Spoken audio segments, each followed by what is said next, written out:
Hello. Okay, so this time I do have the mic set to the proper mic instead of what I did the last video.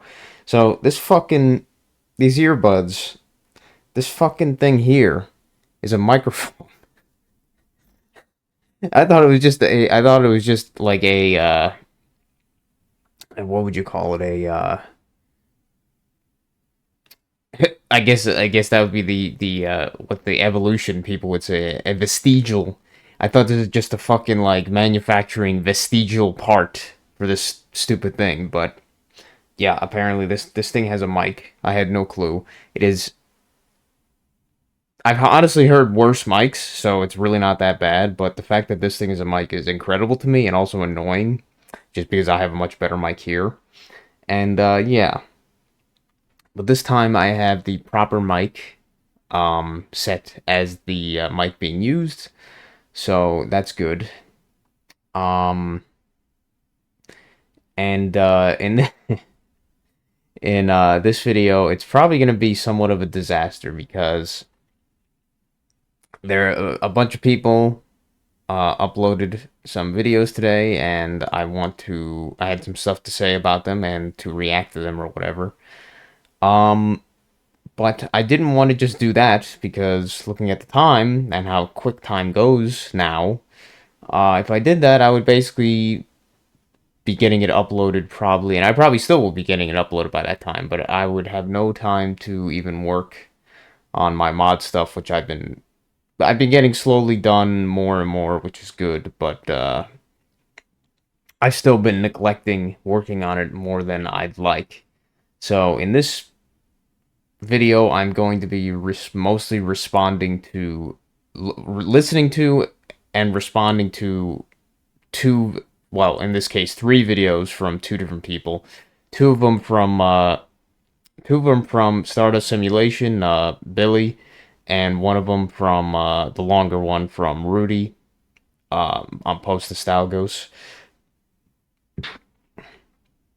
But I'm gonna be trying and probably failing to do some coding stuff while listening to this, and as they're talking, I will try to pause and then react as I've done in some of my other videos, but somehow at the same time doing coding stuff at the same time. So this recording might not even be seen by anybody because who knows if I'll scrap it, but whatever.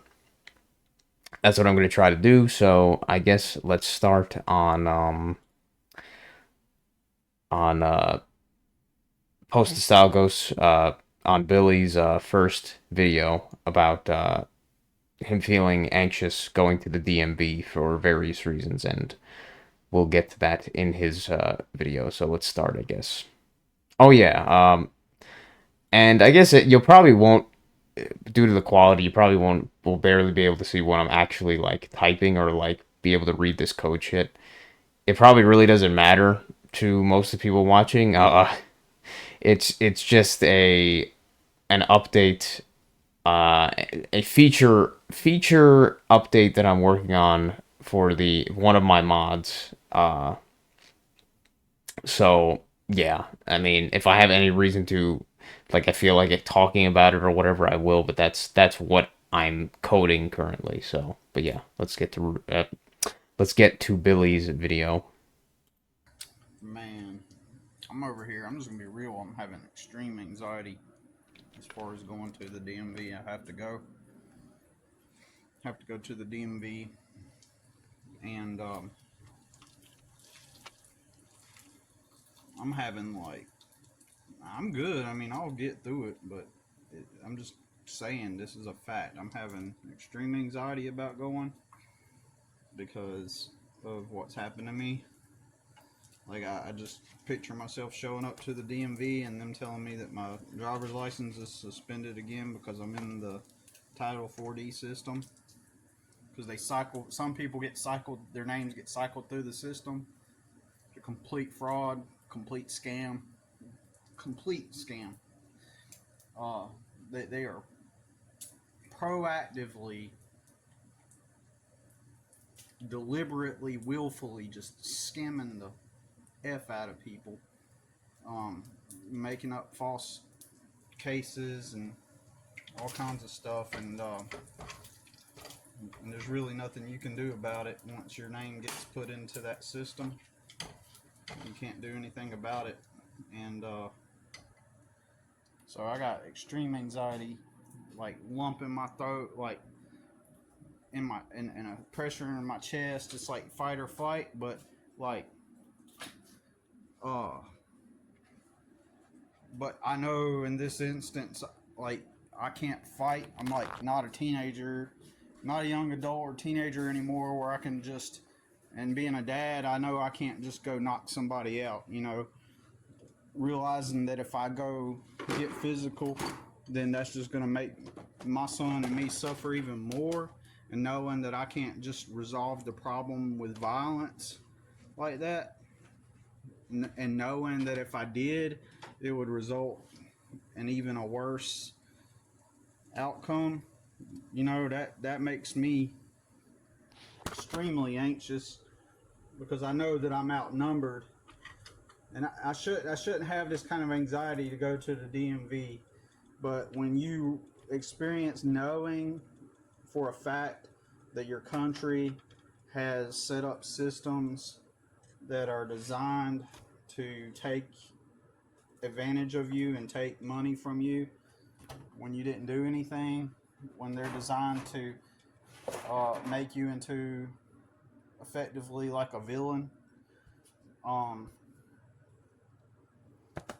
like villainize you, and it's like I shouldn't, like, my encounters have been with cops just literally stalking me, actually going around the neighborhood and telling them, pretending they don't know where I'm at, but going around the neighborhood and telling the neighbors that they're looking for me. Let them know we're looking for them. Coming out to intimidate you. Literally happened right in the South, and I bet you those goddamn motherfucking bitch fuck pigs, I bet you they're Jesus loving. I bet you they go have grandma's biscuits and sweet tea, on the weekends, after Sunday, after church. And those are the same motherfuckers that'll come over to your house and be like, "Why ain't you paying your child support? Dumb motherfucking bitch, pig ass bitch motherfuckers. Fuck those motherfucking pussies. Fuck those motherfucking pussies." And because you're just automatically deemed guilty. You're automatically, based on someone's mere words. Based on someone's mere words, you're fucking guilty until proven innocent. And if you want to call yourself a freedom-loving American, like you're in the land of the free, fuck yourself. Fuck yourself. This isn't no fucking free country. If you automatically are deemed guilty, if you're automatically by default assumed the presumption of guilt until you can prove yourself innocent, and this motherfucking bitch ass Bible Belt motherfucking bitch ass hypocrite fucking bullshit system, you can go. Anyways, you could just go fuck yourself, man. I shouldn't be having this type of anxiety just to go do some paperwork, just because in the back of my mind I know that at any point that I could be attacked just based off somebody's mere words. Fuck that. Fuck this stupid fucking country. Fuck this bitch ass country. Everybody clocking in at jobs that they hate and then celebrating with burgers, and on the 4th of July like they're some freedom loving motherfuckers listening to their stupid fucking Toby Keith songs. Grilling the burgers. Fucking bitch ass country. Fuck this country. I shouldn't have that kind of anxiety. I shouldn't have that kind of anxiety. I should be able to wake up every day with knowing that I can just live a life based on common sense and rationality. But you got people out here that are taking advantage of people in weak positions. Um, and I mean, there's a lot to be said from all that so far that you've talked that Billy has talked about. But just something that I don't want to go on a whole tangent about my own experience with like the system and stuff, and because it would go on for a pretty long time. But I haven't been fucked over nearly as much as Billy. I guarantee I know that obviously. Um, Especially not like in a direct um direct way, like having minions coming to you and trying to essentially force your hand to do something or whatever, or force you to do something in some ways, like the pigs as we'll call them. Um, but you know, I've had my own experience with them and stuff, and everyone has been let's just say everyone that I've had has never gone if they were not involved, if the pigs were not involved, it would have gone just the exact same or better in terms of like the actual like end outcome or whatever. Them being there was more always more of a detriment to the situation, always more of a negative towards the situation than it was a positive. They never helped ever to make the situation better or the both parties have a better outcome or whatever. Never ever from what I've seen. And just the fact that I've had a few cops or whatever pigs, you know, pigs cops, whatever pig cops from Duke Nukem live around this area. Um, one of our adjacent neighbors and one across the street and stuff, but especially the one adjacent neighbor and stuff. Yeah, it's always been like that kind of situation where you'd even see in these movies like Serpico or whatever. It's like um the nepotism or whatever you want to call it, the arrogance and the assurance or whatever in their minds that they are completely protected, and they are protected by the fucked up system that they work within. And this is even people that aren't the pigs directly, is that people that are within that same kind of system or work with those people kind of side by side, like government workers, like but like the people like the 911 operators and stuff that work very closely with those minions. They are the exact same way. Like one of our neighbors was a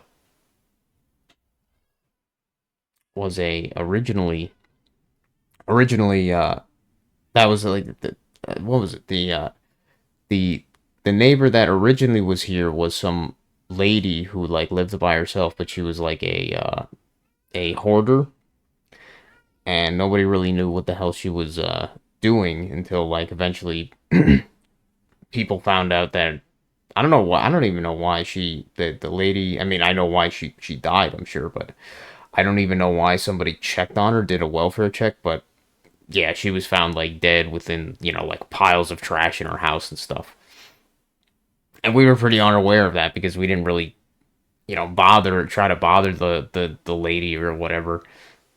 Um, but my dad at least, this is when I was pretty young. My dad at least knew that something was up with the lady and stuff, like how she acted. But yeah, that lady died, and eventually that house got sold to after being like cleaned up and everything, got sold to a guy who was a cop and a pig, and I'm sure he got it for a good price, and I'm sure he had his own contacts that got him that a good price and like knew how to get him that house and whatever. So I'm sure he got a good deal on that. But when he was there, he did stuff that was very shady. Like my dad got a ticket that was addressed to he got like a ticket in the mail that was addressed to that guy, that being this officer or whatever, this stupid ass pig. And then when my dad brought it up to him, he was with his other pig friends or something, and then they all just kind of laughed when he brought it up, like, oh yeah, yeah, yeah, not a big deal and stuff. That kind of bullshit, and so many other things. And then when he eventually moved, after doing some work on the house, he the person who bought the house afterwards was a some lady that worked in the 911 operators for this area. And so, I'm sure she had the connections, obviously, with that guy to get the house. And, like, one hand watches the other, or whatever, that kind of. Having a hard time describing, like, that kind of situation where it's all like a little, uh, uh, not tribe, but a little, quote unquote community that they are in. This little club that they're all in. These government fucking piece of shit workers. Um, but she was an asshole. She had our she went through the effort of having our like tree cut down and stuff, even though my dad didn't really want it to be cut down in the front yard because she didn't like it. It made like a mess and stuff. Even though I think in the end it probably was better that it got cut down. To some extent, but just the way that she did it was like, who does that? Like, telling their neighbor like, I want your tree cut down and shit. Um, but then she eventually moved out, but then her daughter moved in instead. Like, I guess she gave the house to her daughter. Um, and now she's the current one living there, but her daughter is also uh has a boyfriend or married, whatever, to this other guy, and you could tell they have their own connection. She's within like the uh HOA or whatever, the homeowners association or some shit within that stupid group. So it's all just fucking like club bullshit nepotism nonsense within these fucking people, and they all think that they have their own fucking like they're invincible to the system because they're within it kind of thing. And I've seen that with so many of these other cops too, or these pigs, whatever. They almost all of them act the exact same way, and it's fucking. It just shows you the NPC nature or lack of character within these creatures or whatever that do this kind of shit. I can only imagine how it is in other countries, but at least in the U.S., that's all I've experienced. Is like, yeah, there's some of them that are just like they're just kind of there, but then almost every situation I've been in with these pigs is, and just these government workers in general, is that they always make the situation worse. They're not there. They're not your friend. They're not there to protect anybody but themselves. And be the hands or the fingers, the little slimy fingers of the system to try and enforce the system's quote unquote rules and edicts on the people. Uh, as Billy said, the people that are within the system or whatever, the proles, I guess. Um, and yeah, I mean, you could see it with on all these. I commented in on his video too, like how I kind of felt with that, but you could see that kind of shit within so much media and stuff, and it's like, yeah, and like 1984, Fahrenheit 451, Shawshank Redemption, like fucking so many examples, endless examples. um what was the point I was trying to make entirely with yeah, it's just the creatures that work within this system are truly disgusting little goblins or whatever you want to say. Like, they're hypocrites, and they, from my experience, they are not people to be trusted ever. I mean, it's very hard to trust anybody, but these people especially should never be trusted. They're the enforcers, the brown shirts, whatever, the Gestapo that you don't want to be involved with ever. And I can completely understand how Billy feels about them, and from his own experiences, obviously. Uh,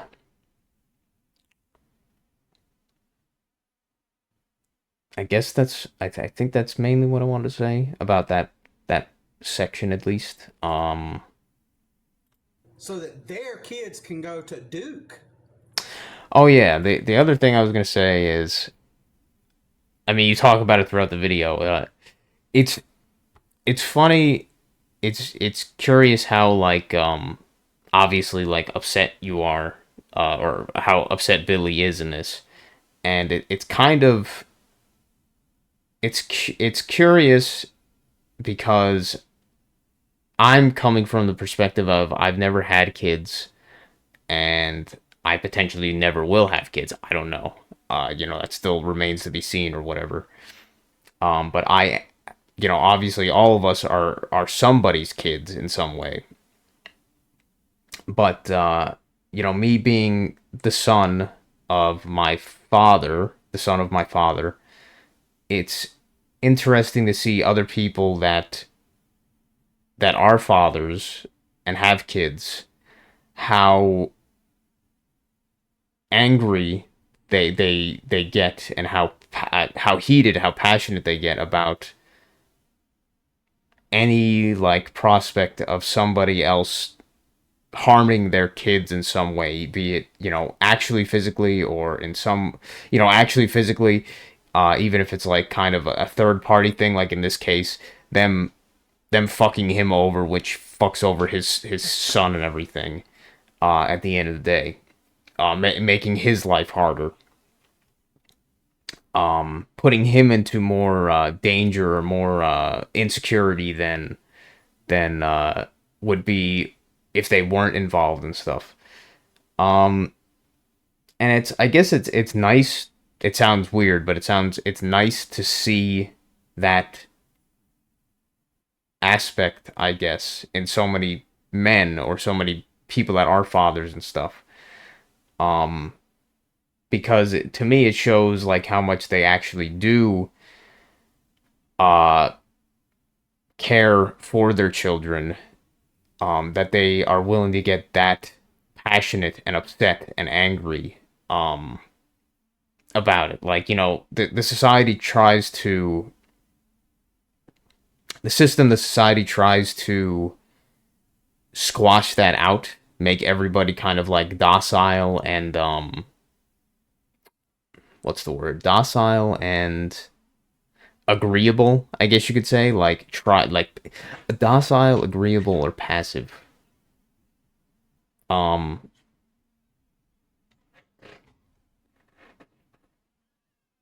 one sec.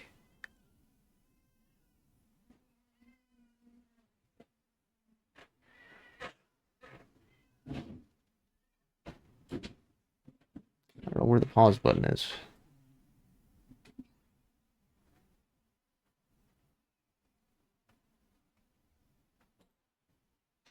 I don't know. Is there no pause button now with when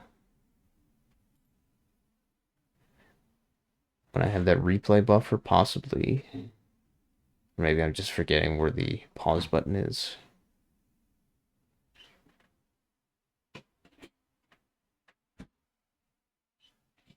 Hmm. All right. Well, I don't know. uh, there's got to be a pause because the pause used to be like over there. Whatever. Screw it. I guess. I guess no pausing. But the system, the society wants people to be as docile, as passive, and as agreeable as possible. Um, and they encourage that, and people actually like laud that as a good thing. Is like, oh yeah, being able uh to not have outbursts of anger and stuff and shit like that. But then I've realized over the years that that's not actually really necessarily a good thing. I'm not saying it's a bad thing either, but when the when the um when the situation is appropriate, um I think it is nice to see people that are able to show their passion, their anger, their passion and their anger, and for something like your own kids, I figure that's probably the best kind of thing to show in those situations to an extent. Is like it shows that you really do truly care about them in that way. And I don't know. I guess it just makes me feel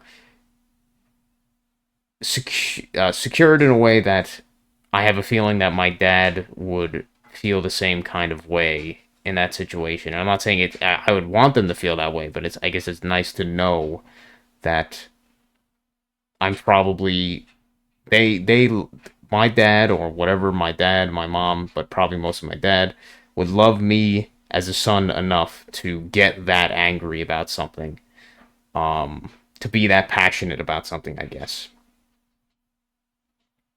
Now I'm not sure. That's one of those discussions I could have with like someone like Rudy and stuff. More like you know how much of that is much different than like the women, because I know the women, they express their love and their care in different ways, but it really does seem like when we had that back and forth comments, like that men are able to express some of these things more than really women are even able to, like empathy and caring nature, the anima, more than women are. Ironically, the men are able to experience or express that anima, that feminine kind of caring nature more than women themselves, which is pretty fucked up when you kind of think about it. And even in that kind of that anger, that is almost like an anima thing in caring, like not just wanting to abandon their kids or some shit like certain animals might or whatever, like whatever. Uh, but caring enough to show that kind of passion and get that angry about something. Probably not expressed in the best way there, but hopefully that made sense. So that their kids can go to USC, Clemson, so that they can go to church on Sunday morning and pretend they're all Christian. It's fucked. It's fucked. I should not have just a kind of fight or flight response based on merely going to go fill out some paperwork. And I know that if I righteously stick up for myself and demonstrate some, if I righteously demonstrate some boundaries, some truth, some logic and wisdom, knowing that I'm outnumbered by people. Yeah, I mean that's one of the most fucked up things, obviously, and one of the bigger things from your frustration is like if you if you rock the boat, if you rock the boat, if you question the status quo in that situation, if you try to defend your own what you feel is should be your own like freedoms and how this society should work if it wasn't purposely made this way, you will just be unfortunately making the situation much harder for yourself. That the situation that you want to just get done and over with, filling out paperwork and just getting the bullshit paperwork so you don't hopefully get bothered for whatever reason, like not having your license registered or some dumb shit like that, your vehicle registered or whatever. Any of that nonsense that they push on people that they need to do to stay within the bounds of the system and legit or whatever, quote unquote legit, not be considered a criminal within the system by not filling out their bullshit nonsense paperwork and stuff, paying their stupid fees. Um, but that's like, yeah, one of the biggest frustration is that if you try to even rock that boat at all, you will just be your situation in life will just be made significantly harder if you try to do that.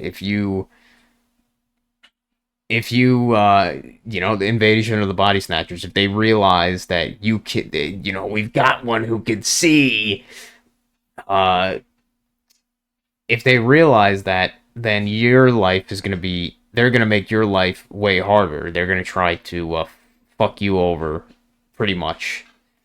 um so you just kind of have to, if you want the easiest outcome to get out of the situation, you just kind of have to be docile and go along with the bullshit.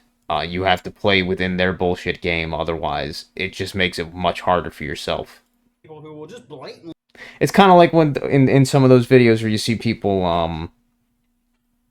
I forget what it's called, the term, basically when people are, say, confronted by a cop or pulled over or something, they try to, basically say, forget what it's called. It's something citizen or whatever people call it, where they basically say, hey, they go through all the stuff to basically say, like, you have not you have really no authority over me, and going like through all that stuff to kind of bother them more than anything. But in those situations, it usually just makes it worse for them, because they're going against they're rocking the boat, and then it just kind of puts a target on their head more than it does anything, unfortunately. Make up stories and lie. Even though they're completely within their rights to do what they're doing, it's just, if you don't play by their bullshit game, then they'll do what all they can to fuck you over. Just because they wear badges or name tags or robes or logos or whatever the fuck. It's a fucked up world. It's not just a fucked up world. It's a fucked up country. This United States, whatever the fuck this place is. Oh yeah, that's what I was gonna say before. It made me think. I was like, man, just thinking about it, how it's fucked up in the United States, these systems. I can't even imagine what different variety of fucked up it is in all these other countries around the world and stuff. That, like, I guarantee the exact same sentiments can be made from people that live within those systems as well, but just in a slightly different flavor. Like, instead of vanilla, you might have like chocolate, or pecan, or mint chocolate chip or something. Like, just the slight different flavors, but it's the same fucking thing, and the same end outcomes.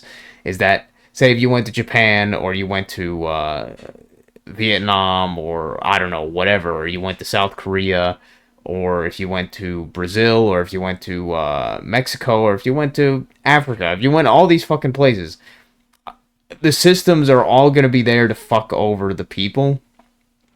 And if you try to fuck them over by, not even fuck them over, if you try to just um be a sovereign, I think that's what it's called, sovereign citizen, possibly. But if you try to be a sovereign citizen and rock the boat in any way, go against the status quo, then their system, no matter what it is, in their own little variety, will try to fuck you over in the same exact way. America or anywhere else. I shouldn't have to live like this, man. I shouldn't have to live knowing that at any moment, like, somebody can open up a case against me, and then I have to prove myself innocent, like I'm already deemed guilty. Literally, have letters sent to you, and have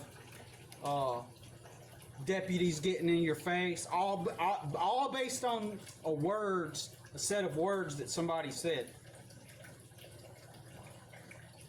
This is why I'll never get married. I'll never. I can't even. I won't even. I don't really. I mean, it's like, I know for a fact I'll never sign a marriage contract, because it's not even marriage to begin with. When the government made up this tax advantage. Like, if you sign this contract and say that you're gonna live together and cohabitate and live together and maybe have some kids, and they call that contract marriage, people actually believe that that means the same thing as godly marriage, like the union, like a commitment, like a romantic commitment, or a relationship type of commitment. And it's literally not. On paper, it's not that. It's not that thing. It's just a contract that says, hey, we'll give you this tax advantage if you decide to get married, but we lump them together and make it into the same thing. It's not really marriage. And it's funny too in at least some parts of the U.S. I don't know if it works the same everywhere, but I remember talking to my dad about this stuff. That some of the guys at his job, most of them, not most, I don't know about most of them, but a lot of them, they never actually like officially got married in like a signed a contract or whatever, but they have this system where like basically if you live with a another person of like I don't know if they require it to be the opposite sex or whatever, but if you live with another person that you're in a quote unquote relationship with, the state basically by de facto after some point married like quote unquote marries you, considers you married or whatever. They call it like common law or some shit. So like if you say if you live in with another of a say if you're a dude and you live with a woman for like 5 years in the same house, but you never get married or whatever like that, the state after like 5 years or some shit considers you a in a common law like contract or whatever with each other. So you're basically like default married even though you never signed anything. It's just like, oh yeah, no, you're married. I don't know exactly how it works, but I've heard it enough that I'm just like, yeah, that's pretty fucked up. Obviously, that the state like forces that upon you, and it's obvious, it's almost no benefit to the man ever, or even the woman, really. I mean, it's all there to benefit the system, obviously. Um, but it's unfortunate that especially with the the specific contract of like marriage or whatever, not the as you're talking about like the holy matrimony or whatever, the marriage that you agree to be with somebody for like ever until death do us part or whatever shit. um but instead the marriage contract is that if you like say if you're a dude and you wanted to be with in a relationship with some woman, like for them, I would say that the majority, vast majority of these women in the women in this society would say like, well, if we want to be serious, we have to get married, like officially or whatever. Even though you as the guy, unless the person is a little bit smarter of a woman or whatever, but most of them probably aren't going to be like that, or at least not go against the system in that way. Be like, no, we shouldn't get married because it doesn't do any of it. It doesn't do any benefit to us. End of the day. Uh, and it's really there just to fuck over both parties in the end, but it's especially the guy who gets fucked over. Um, it just uses the woman in the end to be kind of like the proxy to fuck over the guy, like say with stuff like alimony and divorce stuff and all that bullshit as Billy talks about here with the hell is it called, the Title 4D and child support system and bullshit like that. Um, So it's like, yeah, if you want to be in a relationship in the US at least, long term, like most women would be like, well, we have to get married. And it's like, well, why should we? It's bullshit. Why should we get involved? Why should our relationship, why should our love or whatever, why should any of that be done in some contract with with the fucking government? Like it shouldn't be ever, obviously. It literally is not marriage, man. I shouldn't have this kind of anxiety like that. I feel a little bit relieved now that I got it off my chest, but I don't got really nobody to talk to about it. And generally, when you talk to the general public, when you talk to people about shit, like they have no idea what's going on. Everybody just believes that if an authority has come into someone's life, if it's an authority and they've said it, then you must. It's the just world fallacy. You must be guilty. Yeah. Well, I mean, if they're coming after you, you must have done something. You must have not paid what you were supposed to pay. Yeah, and 100% the guilty until proven innocent is. I've seen it in action. I've seen it in action. Like, my mom got in a little like car, like like joke fender bender thing, and just because she got upset when the cops came, they automatically assumed that she was the guilty party, even though she wasn't. And then a few years later, that went through this whole bullshit where the guy tried to sue her and our insurance company or whatever shit, and it was just all this fucking bullshit nonsense. But as you said, legitimately, it's not what the logical thing was that you're innocent until proven guilty. Is it's the exact opposite here? Is that you are guilty until proven innocent. If somebody accuses you of something, you are automatically assumed to be guilty. You must be doing something wrong because they're the authorities. Yeah. How they grossly cursed the little children so that he could hide his corrupt. I think I mostly said on this video what I wanted to say. Because it's kind of like the same stuff throughout, but yeah, that's kind of what I wanted to say on that video. And now this next one, I didn't want to react too much on it. There was a few parts. I mean, the whole thing was interesting, but there was a few specific parts to stay more on topic that I wanted to This video. mention. And yeah, as I said, it seems like I'm not getting any of this coding shit. It's like impossible for me to focus on like try to focus on two things at once. So I guess I'm not even gonna fucking bother at this point. I'll just do the stuff on its own later as I should be instead of trying to do both at once. Fuck it. Is it does lean more esoteric.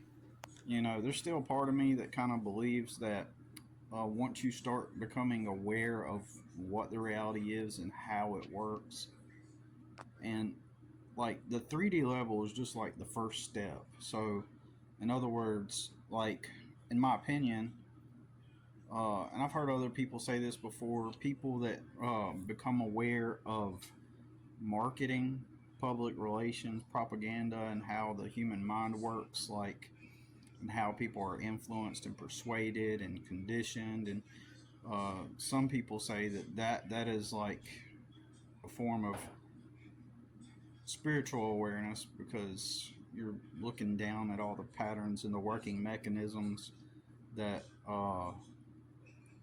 that consist of how things are transpiring or happening in your immediate physical realm. It's like you've learned the mechanics of human nature and how it works, and then so therefore, um, at this point, you're like a car mechanic, for example. You know, the majority of people don't know how to work on cars. And maybe to some extent, some people know some things. Like I'm one of those people. When it comes to cars, I can change out my radiator, I can change out my starter, my alternator, I can change out atrophy. See, in my life, it's like the atrophy has always exceeded the amount of work that I can put in to happen quicker than good things. Things fall apart, things degenerate quicker than my ability as one man to keep up with the things. That second job just to final stuff. Sometimes that's just what you got to do. Sometimes you got to get out there and work that second job just to until you get into the right spot. It's just on paper. It sounds logical. It sounds, oh, okay, yeah, work the second job to catch up. Duh. But in reality, that's not it's still not enough work or money. You know, the amount of money being produced is not going to cover that amount. No matter how hard you work, it's not going to, you know, uh, be enough work to be more than the amount of atrophy. So I'm constantly in a state of where most things are falling away. And now sometimes that may manifest in with time. So, for example, my truck may ultimately, don't want to speak it into reality, but realistically can put into it. Eventually, that truck's going to go, it's going to break down, right? I need the money. I need the money to be able to be ahead of those things. And people have this fantasy idea in their head that if I go work at a warehouse somewhere and then like get a part-time job at night, like at McDonald's, you know, or some people say they claim they got two full time jobs. I've always heard people say One thing that I didn't note down. I didn't note down anything, but I thought about when I was listening to this video was, isn't that curious? One of those, another anomaly or whatever you want to say, another thing in the English language or in the languages in general. The magic of the language. Isn't it curious that, what, for whatever reason, that these jobs or whatever that people call them, these jobs, got got partitioned into two different things. They call them like full-time jobs and part-time jobs. And it's like, who defines what full-time and part-time even really means? Like, it's interesting when you think about it. Like, so full-time, when you kind of like even just think about the way that it's how it's said, like, full time is that it literally is taking your entire time. It is taking the full extent of your time. It is taking all of your time. And part time isn't even like the like the opposite. Like, oh yeah, you still have like time. It's still taking like part time or whatever. Like, part time. It's still taking part of your valuable time, but full time is taking the full extent of your time. And then for people to say like, oh yeah, you could work just work two full time jobs. It's like, well, just by its kind of like how it's worded, its definition, isn't that kind of impossible? Because if you're already having your full time invested into that job, your full time is being taken by that job. How are you gonna have two of that twice? You don't have two. You don't have two of that of time. So how can you have two things that are taking your full time? It's just one of those silly things. Like, yeah, and just something I thought about. It was interesting with the word magic shit. I was just like, oh yeah, full time. It takes your entire time. It takes your full breadth of your time from you. Um, and and people that like have their own businesses or whatever, like, as far as I could tell, they don't usually describe things in that way. Like, only the people that are working for others describe these jobs that way in this part-time or full-time kind of thing. And sure, you could say, oh, well, it's there for the tax definition reasons. Like, you have to define, 40 hours or 20 hours. Like, those are different tax brackets and shit like that. Taxable income brackets. But, like, you never hear somebody that's working in a business describe that has their own business or working for themselves, whatever you want to call it. You never hear them describe it like that. Like, oh yeah, I'm working for myself full time. Like, they just say they're working for themselves or they have their own business or whatever. Just more interesting, weird word magic stuff that I only noticed after listening to Billy talking about this. Just made me think about it. say they got two full time jobs, so 16 hours a day.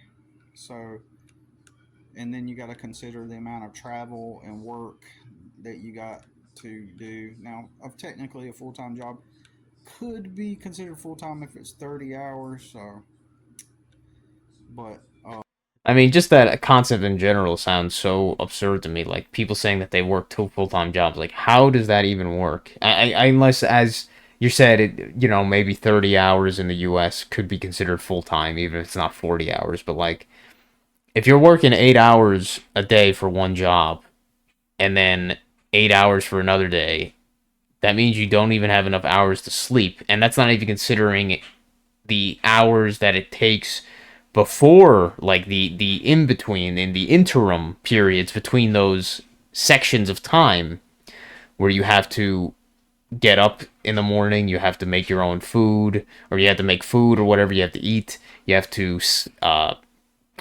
wake up, you have to wash, you have to maintain your other things in your life, your laundry and cleaning stuff and dishes, whatever, all that extra stuff. The transit period, the actually traveling to those different locations for these places. Um all of these things in between, and it's like how it's impossible, kind of like, at least I would say that that really is kind of impossible to supposedly work two full-time jobs, like just kind of there isn't enough time to do that in a day. Um, there are people that say that they work two full time jobs, and and if you work that, then that means that you're gonna get behind on other things, like your actual existence outside of being absorbed by those two jobs. Um, I mean, I can see someone that's a single person pulling that off, or someone that already has people in their sphere of influence that can help them with things. Like, for example, if they got somebody that can go do their laundry, you know, like a wife or something, or they got or they got family members that can help them out, or friends that can help them out with things that they can't get to because they're at work. And then there's the argument of like is is the second job really effective in pulling things off, where it actually gets you ahead, or is it causing you to become stagnant and plateau? So, for example, let's say that, because sometimes I'll be making meals, I'll buy food at the grocery store, right, to make meals, but you're at your job working that hour that paid for the fast food, and it just value wise almost. I mean, I've asked my dad this many times because it is one of those like almost absurd reality kind of breakdown concepts when I think about it, even though it seems so simple. Like he says he's got these guys at his job that my dad, when he's at work, that he's got these guys that every day, every single day, they're getting stuff like delivered for their lunch or whatever, stuff like Uber Eats or Grubhub, all that shit. They're getting food delivered. And then, like, if you just, like, did a simple math analysis or whatever, like mathematical analysis of audit or whatever, of like, okay, how much did that lunch cost them, and then how much are they making each shift? It's like, so they're probably spending like one third, or maybe like, one fourth, maybe even one third. Who knows? Maybe even more, depending on like how much they're getting or where they're getting it from, of their daily income, their daily wage on that fucking lunch, instead of just making their own food and then bringing it there or something, like, would be vastly less expensive. And it's like, well, how do these people make any headway at all on anything if that's the kind of spending that they're doing? It's like it just doesn't add up. Virtually evened out to be about the same, right? So it makes it to where there's no point in working that extra hour at that job. It to where I had to compensate and leverage by doing something else. So, for example, in this very example, instead of making a meal that night, because I've been the type to work 2+ jobs, and so instead of making a meal that night, you know, and consuming more of my time and losing sleep, it's easier just to go get the fast food. But then it's pointless. It's like either way. I wish I could. I need to figure out how to word that better. But prepping the meal, and it all evens out monetarily. I've been in that situation.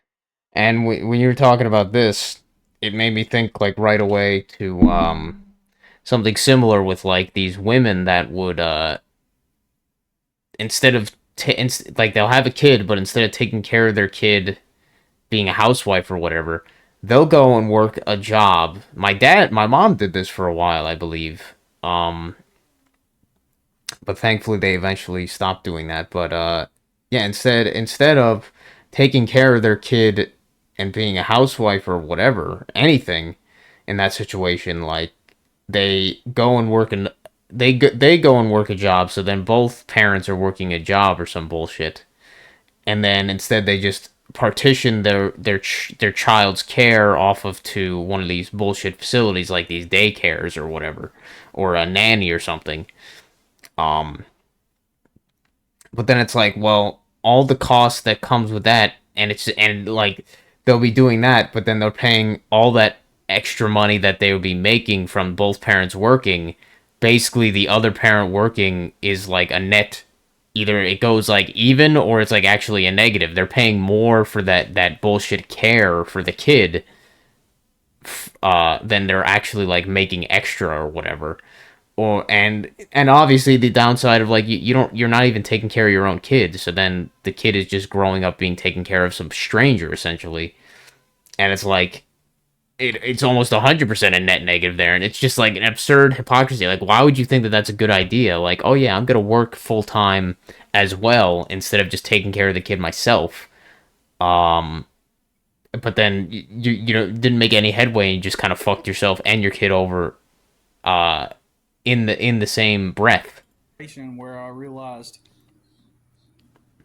that, yeah, sure, I'm working the extra job, but it's not making me extra money. It's just giving me leverage to do things differently that's not actually providing more value. It's just changing the way that I engaged in stuff. So if Exactly. I'm gonna try to make it more. If I can't, I'm sorry.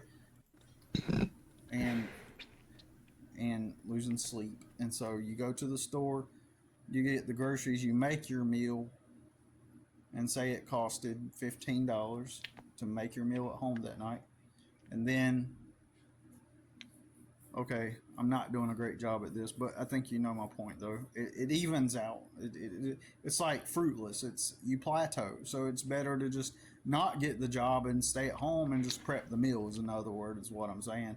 Prep and cook the meal, because you can argue, well, after you get home, then you cook the meal. Like, well, you need sleep. In retrospect, I realized that you need the mechanical aspects of reality, like attracting a nickel, 5 cents. And this other stuff you talked about was also very interesting, but I kind of want to keep this my reaction video kind of like mostly in the same kind of topic, so I won't really get into that. And it's a very deep thing to talk about, the the aspects of how this place works potentially on like a more magical level, kind of, instead of like this the physical that we generally know and see.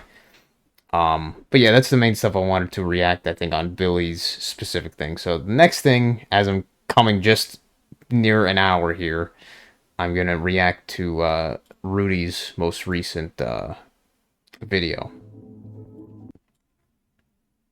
And yeah, the corrupt family unit.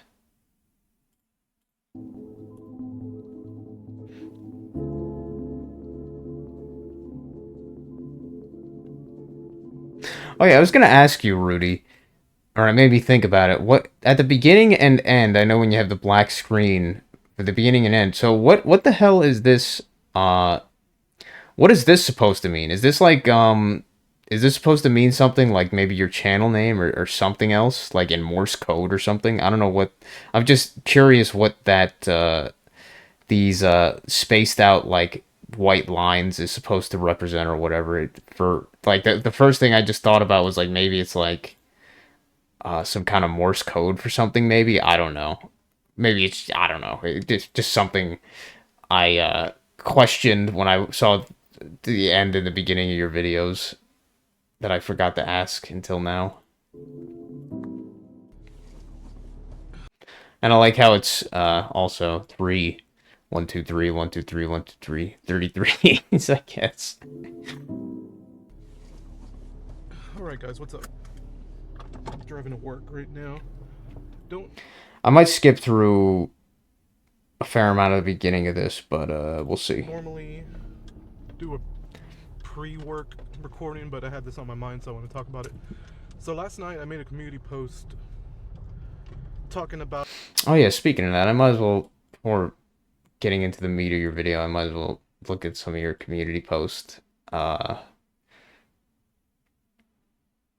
Yeah, that's funny. I mean, the beta footage from E3 showcase of Secret of Evermore, which I forget if Secret of Evermore was supposed to be like the original Secret of Mana. I'm guessing it was. I mean, it has the same kind of shit like the radial menu.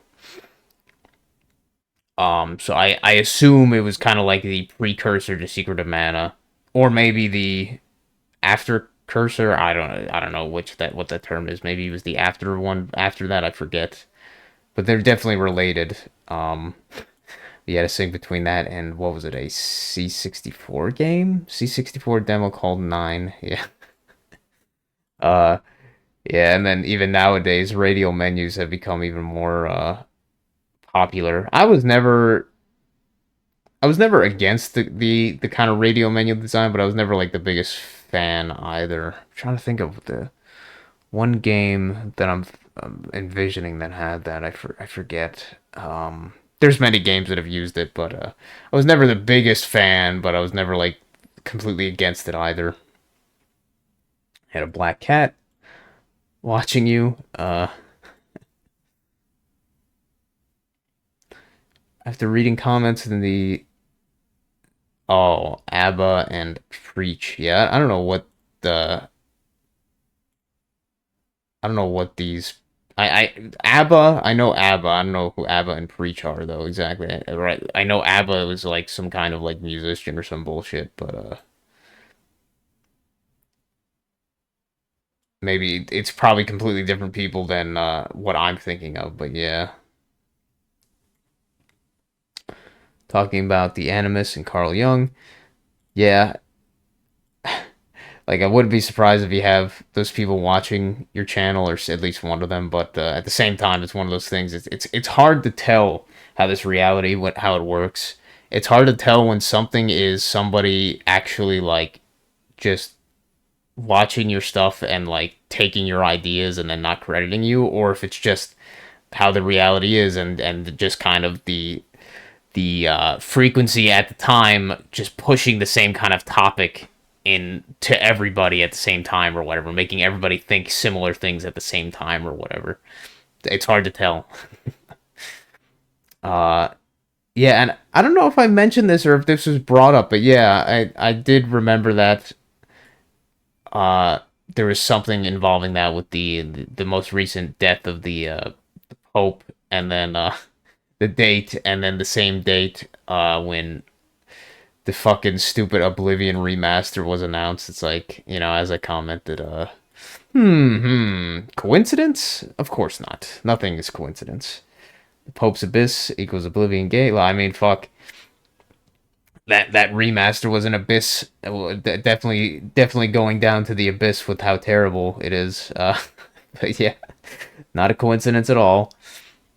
And especially for how sudden the dropping of that piece of shit remaster was. It's like, well, I guess they needed to, and I guess maybe the same thing with the Pope, how sudden his seemingly sudden his death was or whatever, huh? Weird. All right, let's get back to your video. About how the JOP network is now talking about, just coincidentally, right? I'm gonna skip. Talking Yeah, I'm gonna about skip past this. I the think. Animus, and made a comment claiming that they had sent them a video. They had sent them the topic, right? Recently, I watched Jesse Lee Peterson conversation, a real conversation, not a fucking shallow, Bible thumping bullshit conversation. You know what I mean? Oh yeah, you mentioned the Duck Dynasty thing. I was never that into like especially like more modern TV stuff. I've heard of the Duck Dynasty. I think maybe my uncle one time we were up there, he brought it up on the TV or something about Duck Dynasty, talked about it a little bit. But yeah, besides what you brought up, I didn't know like anything about these people. But I guess yeah, a very good example of this fucked up idea of like tribes that we have or whatever, the family unit, these and then you have these clowns, like these Duck Dynasty, literally being clowns for people to watch and gawk at, I mean, and and as well as trying to kind of make comparisons to people's their own families and say, oh, see, ours is not that fucked up, even though it's almost guaranteed most of them are the exact same kind of way at the end of the day, I don't know. Maybe I'm too behind the aggressive. closed doors. when I say aggressive, I mean like because the way I'm kind of bombastic in the way I talk and the way it can be off-putting for some people, and I realize that. But I don't really do that around strangers. I'll do that around my wife.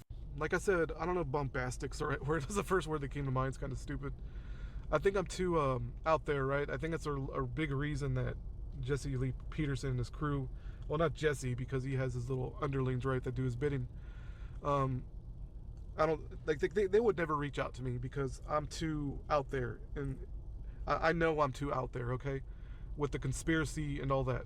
Um, I don't know, but they've Jesse's interviewed crazier people. I'm not saying I want to be interviewed. I'm just saying I've know that Jesse's interviewed like crazier people than me, ever, like fucking by a long shot. Like I think I'm pretty tame compared to these fucking jackasses. Like just to give an example, like jackasses like Destiny or whoever the fuck. Like he's interviewed him at least twice, and Destiny's a fucking mega cuck, man. You want to talk about a cuckold? Like a literal definition of a dude who watches other guys fuck his woman. Like, oh my god, oh my goodness. But anyway, so back to Duck Dynasty real quick because I do wanna. There is something else I want to talk about regarding them, where they rubbed elbows, right? They had their big TV show. I don't know, man. It's just something to talk about real quick. Um, I've heard rumors, and I don't know for sure, that there's like weird kind of interfamilial drama regarding the Robertsons. Like, supposedly, one of Phil's nephews, like, wanted nothing to do with their TV show and all that. Like, he's a preacher too. Like, that's just a family of fucking preachers. Right? He did what he's supposed to do, which is to get away from his clan. Like, get away from your namesake. Get away from all that bullshit. Carve your own path, even if it is being a fucking weirdo preacher person. Um, and it's just interesting that to see little tidbits of that kind of dysfunction. And I know their family is deep in dysfunction because there's no way it's not, because every family's like that. Like these people, they call it Duck Dynasty, right? And a dynasty is like a loyalty, right? Like you pledge your loyalty to your family, to your clan, to your tribe, to your group, to your dynasty, right? It's your dynasty, and it's all in the wording, man. It's like these guys or whoever the ladies involved, um, they don't see the destruction and the dysfunction. At the end of the day, they have all this dysfunction, right? In the show, right? They have all this dysfunction. It's a show, okay? It's meant to be stupid. It's meant to be funny, but to me, the show is a tiny hint of the shenanigans that they possibly do get into. Maybe not that level of clown shenanigans, but there is dysfunction there, and especially with the children, because the children can't fake it when they had the kids on there, the little teenagers and all that. Like, you can't fake that. Um, it's in case anybody hasn't seen the show, it's like a semi kind of pseudo reality show where they kind of film them in their homes and film them doing they this is what I heard they did, where they would like the Duck Dynasty crew or whoever was running the show, the producer and the director, would like go, let's say for instance, go rent a bunch of ATVs, put them out in the middle of the woods and just tell them, hey, go fuck around with these ATVs. We'll put some shotguns in the ATVs and y'all can go fuck about. We'll just record y'all doing whatever. And that's how the show came about, where I have to wonder how something like that even starts. Like, basically, somebody had to go to the quote unquote patriarch of the family or whatever, um, and basically tell them, hey, so we're gonna start producing the show, and we want your family to be the focus of it, and we essentially want you people to be circus clowns. Does that sound comprende? Does that sound good? I don't know, man. Like, just wring out all your dirty laundry in front of the TV audience. I don't know who would agree with that kind of shit. I don't know. I guess, as you said, like the under the dragon's wing thing. Under the dragon's wing thing, like, who would sell out their themselves and their family or whatever just for whatever? I don't know. It just shows the lack of care these families really have, and especially and the kids within these families, like this Duck Dynasty thing, they're the ones that are getting, as is always the case, they're the ones getting fucked over. The parents, the grandparents, whoever, the patriarchs, they're the ones that are probably making almost all the money. The actual like getting all the benefits, and the kids are just getting probably traumatized in so many ways from this. They're getting so much probably unwanted attention from their peers within like their friend groups, their the schools, like all this shit. They're probably getting all this unwanted attention directed at them, and all of their dirty laundry just wrung out with like no privacy or whatever, that kind of thing. That's how I imagine it is though, and they're just like, oh yeah, that's cool. It's just you're selling out your own fucking your own clan or whatever you want to say. You're selling out all the people that you should be that you should love for the publicity and the accolades, the whatever of the system, the people under the dragon's wing, that kind of shit. It's to me, it's kind of sick. But what isn't sick to me in this within this society anymore? You just follow these guys around doing shenanigans, and it all takes place in town around here. Like you'll notice, like my wife will notice landmarks and stuff that I would never notice because I'm not really from around here.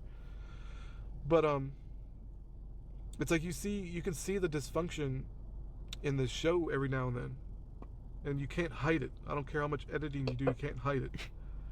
And it just goes back to this familial thing where this other preacher guy got away from his family because to get away from the dysfunction. But that's not something he'd ever tell anybody, right?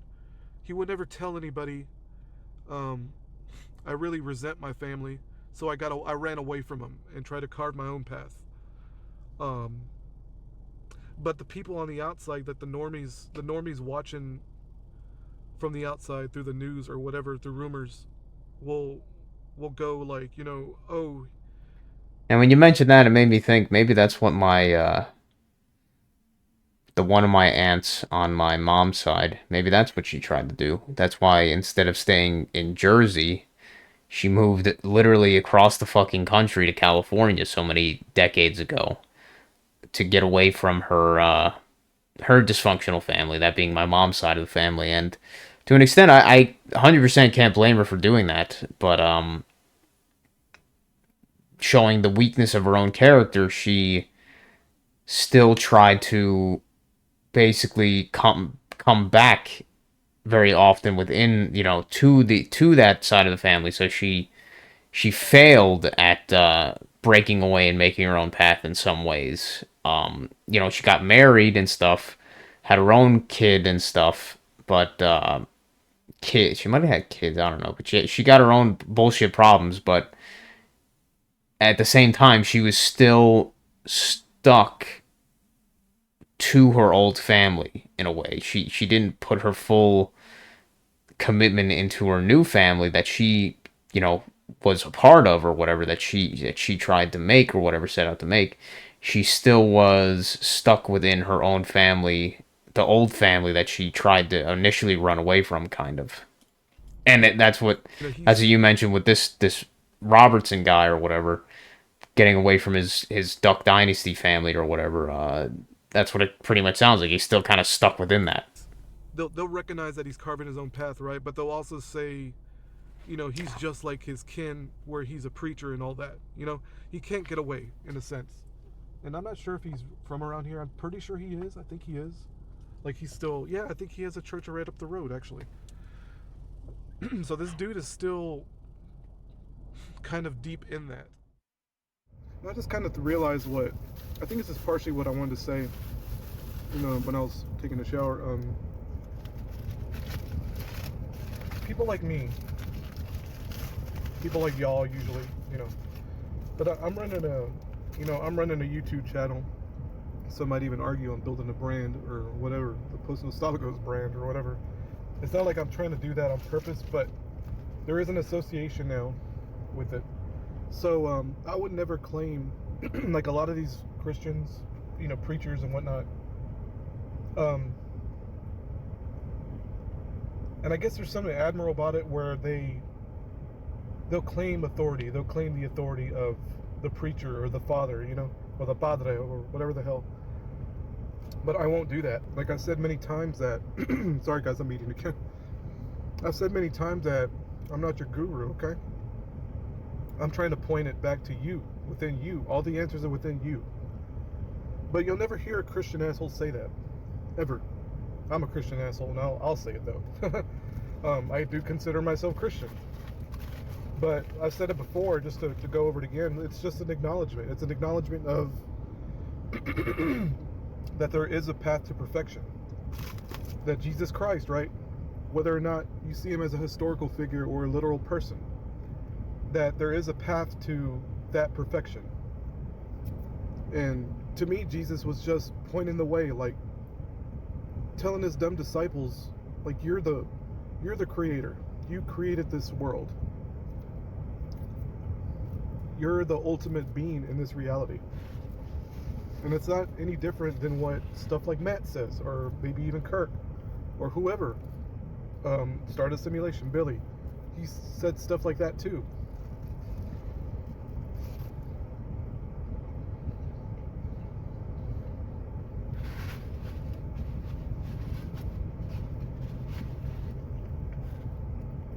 There's so many Christian assholes, especially preachers that have their little hustle going, right? This is why I want to have a conversation with Phil Robertson, because I wanted to know what he thought about that. Because when Jesse interviewed him, Jesse's being so lukewarm with him, like baby, and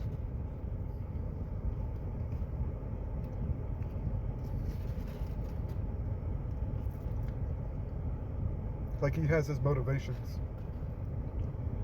for doing things, right? He'd rather have the clout of interviewing Phil Robertson than risk, pissing him off or having a real conversation with him, having a real debate with him. That's what I want. That's what I wanted, And I do want to bring something else up.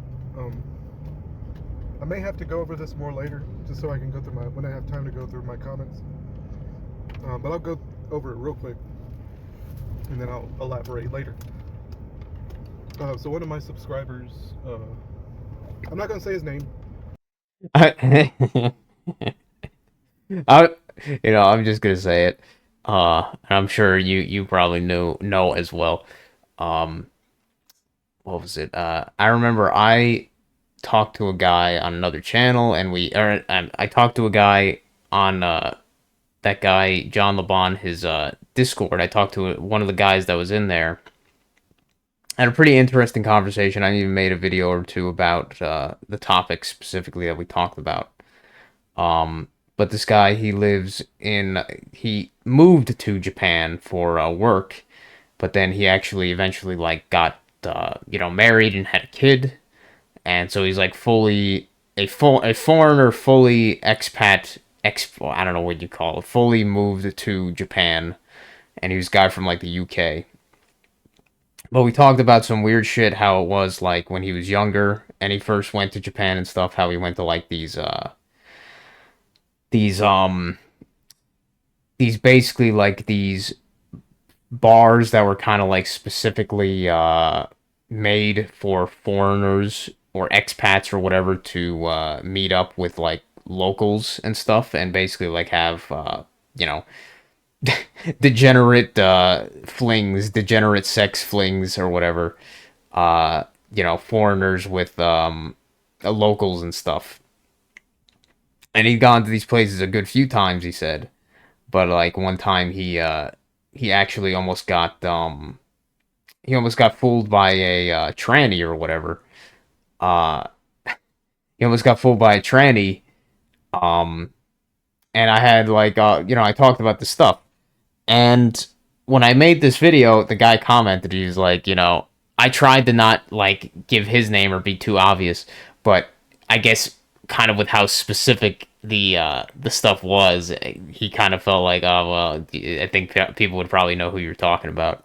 So like, I wasn't subtle enough to be keep that person sort of anonymous, even though I don't think anybody was really watching that would affect me talking about that with about him, about that conversation we had to that person. I don't think anybody was really watching that would be like, oh, that's kind of fucking weird, dude,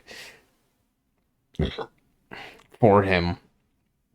But when you're talking about this person, I won't say the thing just because, but you know, me right away, I knew right away who you're talking to, like 2 sentences in, talking about, and then even later, it's like, well, unless you're pretty new to this channel and that channel, you probably know who the hell you're talking about pretty quickly. I don't I don't know if he's Just kind of amusing. okay with me The attempt. saying his name, but I'm not. Who basically he asked me to go over this family dynamic again, which I think I kind of did with the Robinsons, right? Like if you don't take the jab or whatever, like that for another presentation or another recording, talk about these kind of issues on his channel because he speaks more on the metaphysics, the reality breaks, and the moment you the moment you're spat out into this reality, you have to deal with your mother, like you have to deal with your family, and mainly the mother. Like to me, that's the ultimate. That's why Satan works. This is why I went on a tangent about Lucifer. Like this is why Lucifer works through the women, because they're the most easily manipulated. Like Kirk said in a previous video, it's like women do truly act like small children. You have to treat them like small children sometimes. And it's a pity that we have to do that every now and then, right? And men do this too. Like, real quick, kind of a tangent, but Billy had did a community post where he basically talked about worthless men, and that that guy, what's his name, Abba and Preach, I think that's what their names are. They were kind of getting into that as well in their video. I didn't watch the whole thing. I didn't care that much, but I'll probably go over it sometime. But basically saying, yeah, like guys, men nowadays are so fucking like feminine is the best way to put it. Just to give an example, where I work, like in all seriousness, it's the last 3 dudes.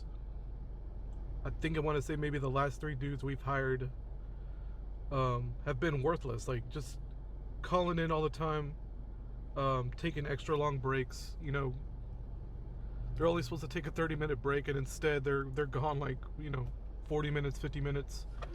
Just shit like that adds up. Where it's like, what the hell's wrong with this man? Like, what's wrong with these guys? It's like the only decent guy I had, or not me, but personally, but only decent dude we kind of had on staff lately ended up joining the military. Like he was just working there for like 3 months temporarily, and then he joined the military because that's what he planned to do.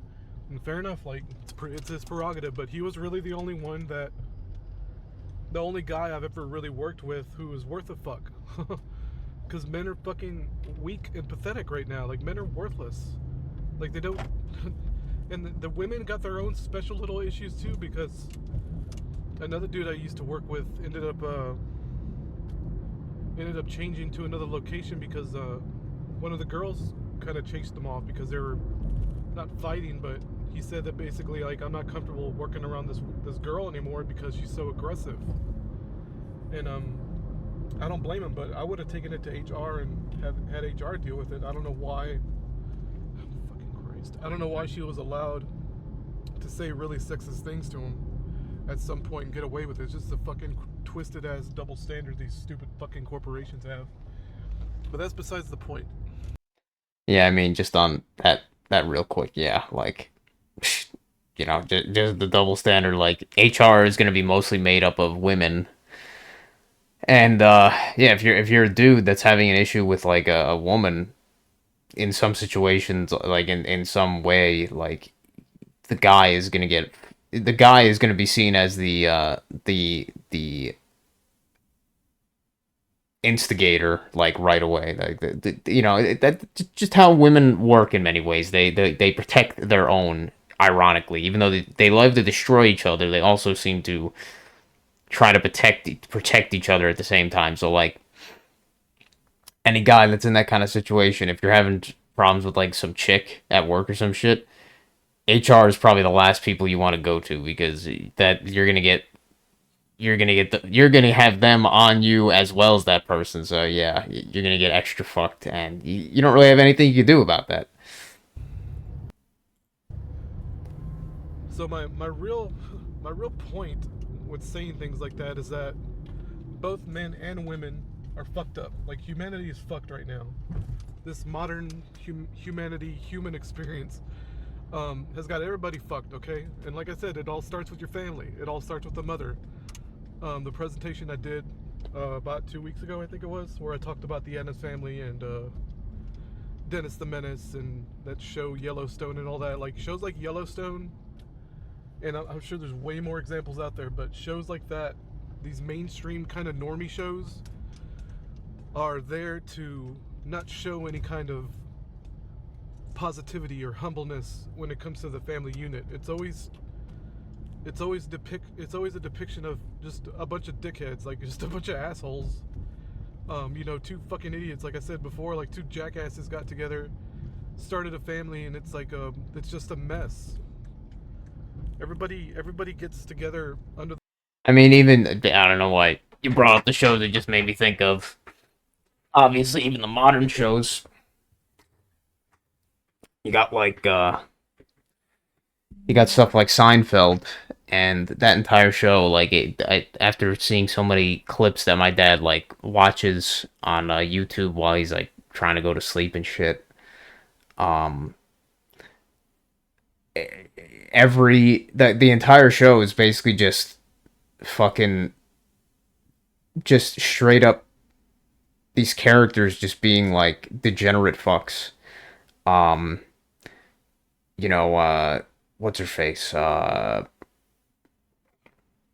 god damn it. What the hell's her name in the show? Got Jerry, Elaine. You got Elaine. All she does is fucking sleep around. She gets in so many different relationships with so many different guys, breaks up with them. I mean, even the same thing with Jerry. Does the same kind of shit, just breaks up with women. I mean, that's like the whole theme of like all of that, is that they're just fucking degenerate fucks. Modern degenerate fucks. But then if you ever see their own families in the show, like the Jerry's mom and parents and stuff, you see the dysfunction right away with George's parents. You see the dysfunction right away. And it's all played up for comedy and stuff. But then when you really think about it, like that's how almost all these families kind of are at this point. Like that's the norm. That's not the exception. Maybe it's played up for humor, but that's kind of like the reality of it. Or something even more like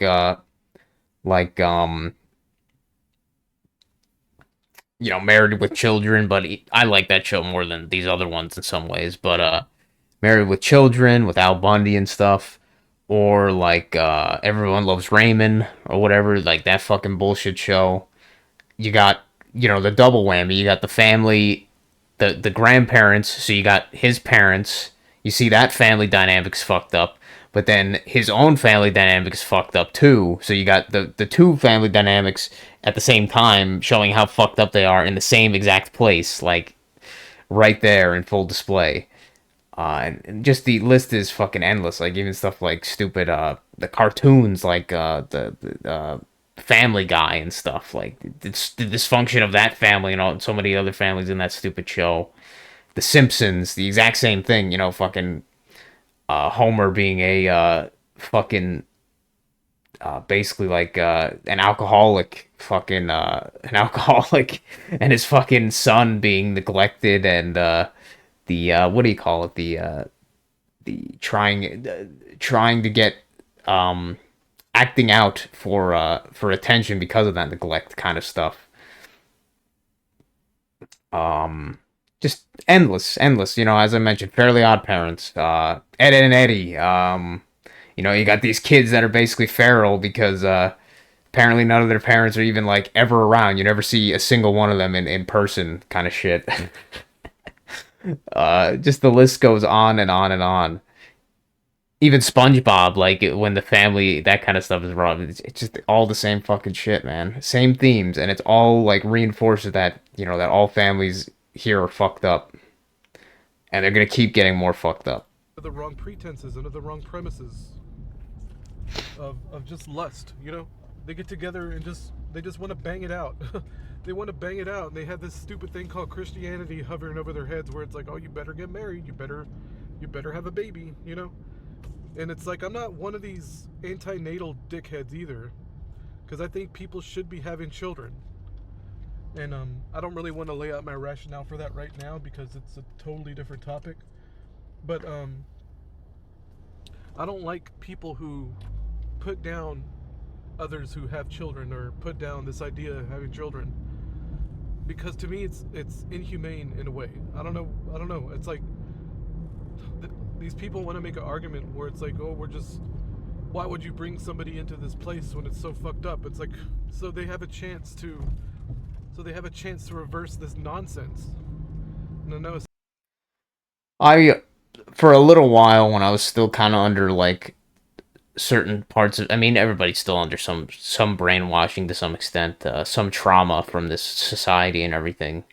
It's just ever pervasive. But I kind of thought some of that stuff when I was more in that, getting into that more of that red pill stuff initially, that I've basically gotten out of for the most part. But within that stuff, I was initially like that, where I was like, oh man, you shouldn't. It's fucked up to have kids because these families can't even afford to have them and stuff, and they don't even give them any love in a lot of cases. Like they make these fucked up families. They have kids, and then they fuck over their kids by starting these families without having any idea of like what they even wanted. They just, as you said, they just fuck, and then they have the kid without even like a second thought of the consequences of that and the consequences for that kid. But yeah, now now I've changed a lot in that sense. Like I've gotten past that. Obviously as I've viewed this place in a much different way than I used to. What I used to be in that kind of bullshit atheist kind of, to some extent, that kind of atheist BS bullshit where it's like, oh yeah, we're all just we're all just evolved monkeys and stuff. We're all just gonna go to dirt and shit. Like we're all just a little accident from some bullshit dust from some stardust. We're just an accident from that complete accident, randomness, and all that stuff, chaos. Like but then when you think that we came here for a reason, we came here on purpose, we came here by choice, then it all kind of changes there. So yeah. I said I wasn't going to get into it, but it's like, stupid parents, right? I don't know what they think when they have children. I really don't. I am not even in that headspace anymore. I think a lot of cases they don't think. In a lot of cases, they just don't. So I can't even tell. Which maybe some could say that's a good thing. Is that thinking too much is a bad thing? But yeah, I think in a lot of cases they just don't think about it. They don't even consider the ramifications of what they're doing when they're just getting out their lust. Tell you, it's like they have children and just see them as like they see them as pests, or they see them as objects. Yeah, and that's, I've already talked about this a lot in some of my other stuff or in comments and stuff. Like I've experienced that with my own. I don't think my parents ever saw us, like my brother and myself, like that. But I've seen plenty of families, and in my previous friend groups and stuff, that their families kind of, I could see that, I could sense that. Like that kid Alex and his brother, I sensed that his parents looked at them more as objects, than human beings, and their own creation of their relationship or whatever. Children, their responsibility, their things that they made. They just seen them as obstacles and objects to be inconveniences in a way. More to them than anything. Right. Or they see them as tools that they can use. Like, to give an example, I've talked about this probably like 2 years ago, where I was commenting on all the Guatemalans and all the Haitians that come through our area that I see at my store, especially the Guatemalans and the Mexicans. It's like they always have like a little kid who could speak English. That's kind of, you know, following them around and translating for them, and that's fucking evil. Like, that's just one. You're too much of a lazy fuck to learn the language you're too much of a lazy fuck to assimilate to the place that you moved to and learn the language. So you just use your kid as a tool, as like a little translator for you. That is That's just fucked one up. aspect of this twistedness, where the parents are so fucking terrible. Like, the parents are so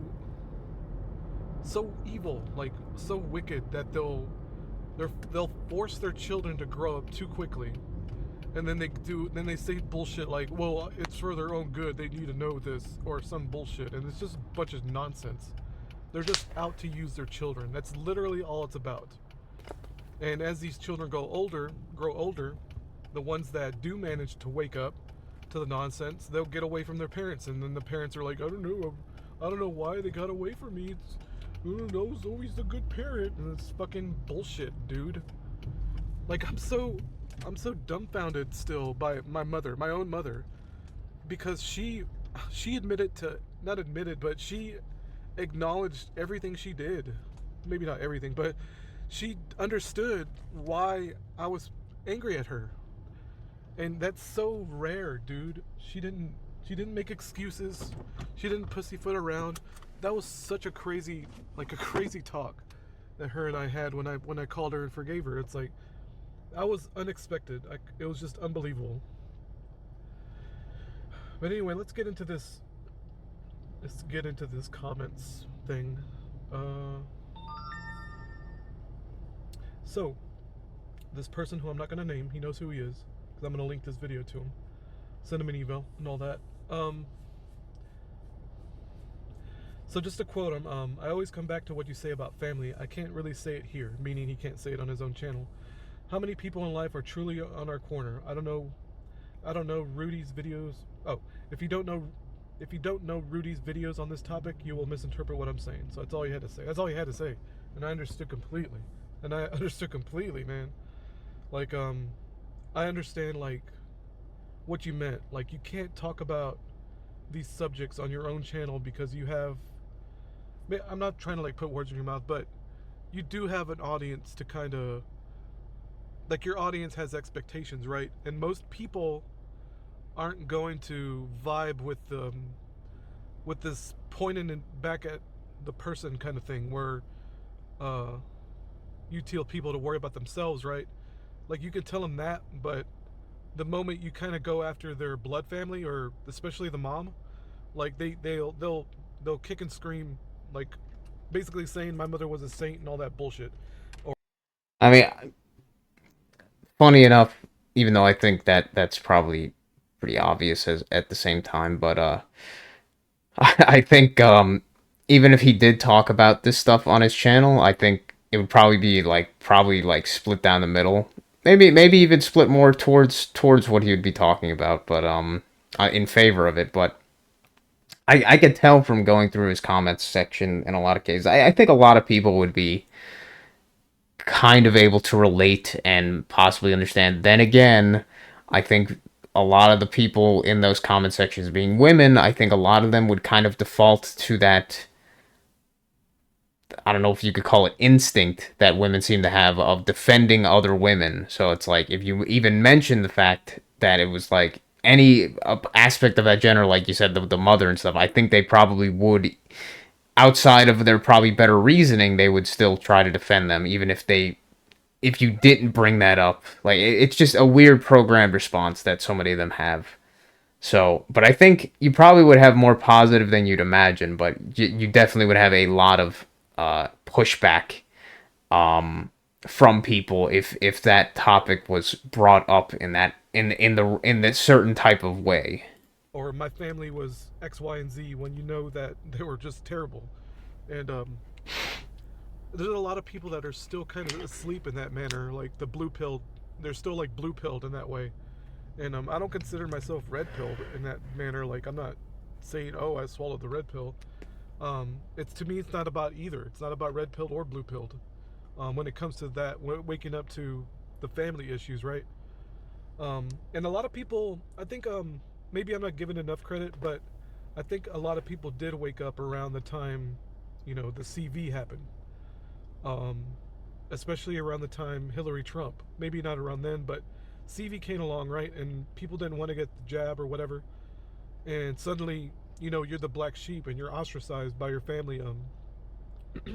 You can't go to a family gathering because you didn't get the jab or whatever the fuck. It's like, to me, that was like, should have been the wake up call for so many people when it comes to this familial trauma, where you got one matriarch or a patriarch. It could be a patriarch, right? It could be the patriarch, mother or the father, that controls the family. They control the siblings, they control the uncles and the aunts and all that, the sisters and brothers. They control everybody through fear. And they'll build an army against. From my experience, is usually a matriarch in that sense. Like, even on my dad's side, I remember uh, the kind of like seemingly much less dysfunctional than my mom's side family. My dad's side, it was definitely a matriarch thing where my grandmother, she was the one who would be like the kind of head of the family. She would be the one organizing and having all these get-togethers, family functions and stuff. She'd be the one that would be having all of them started and scheduled, or not even scheduled, but like inviting people, all that stuff. She'd be the one that'd be starting that kind of stuff.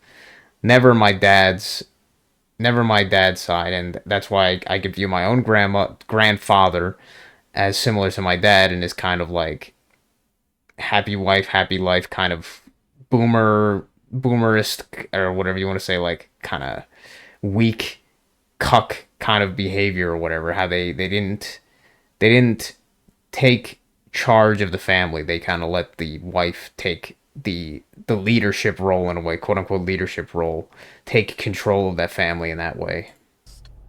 The weakest link. They'll build an army against the black sheep.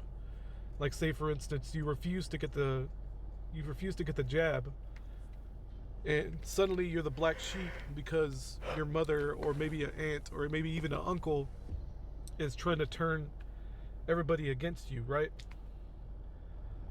And it's just the divisiveness of people. Like, people's brains are just wired in this diverse thinking, like divided thinking. That's what the word diverse means. Whether it be Hillary Trump, right, or blue or red, or Republican or Democrat, or didn't get the jab or did get the jab, or you know what I mean, or whatever the fuck. It's just always this always twisted dichotomy, this twisted way of thinking, and I think that's just human nature, right? So I'm gonna read my comment. I say it on my channel because so many people can't.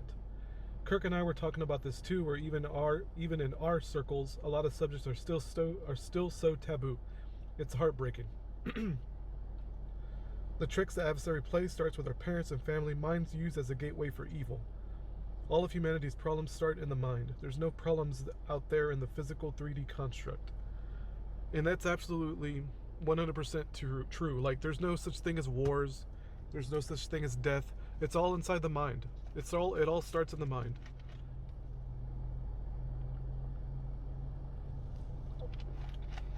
Just to reiterate this point, there's no problems outside of your own mind. It all starts in the mind.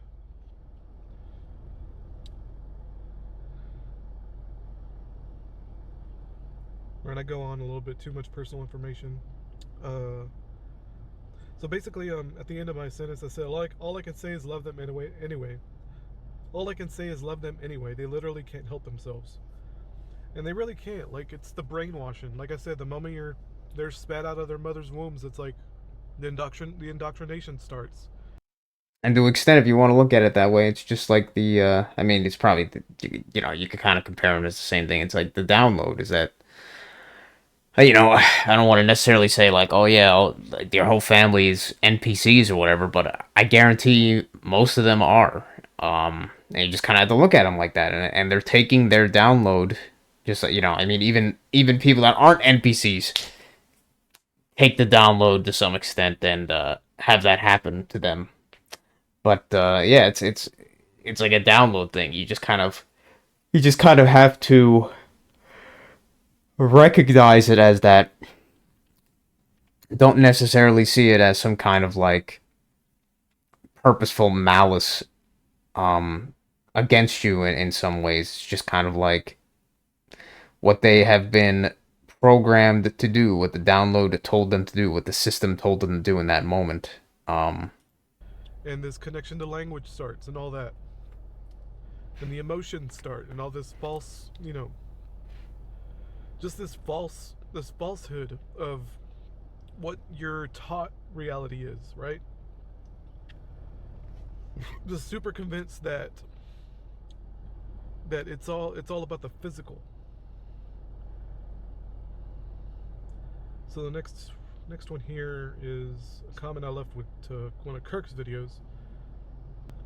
Okay, so I'm not gonna read it verbatim, but I'll get the gist of it because I'll be doxing the person, not doxing, but revealing who they are. Uh, all right. While he didn't outright say it, he implied a few things by saying, "I always come back to what you say about family," and at the end here, I said that can be a pretty terrible. This is me talking. That can be a pretty terrible realization for a person.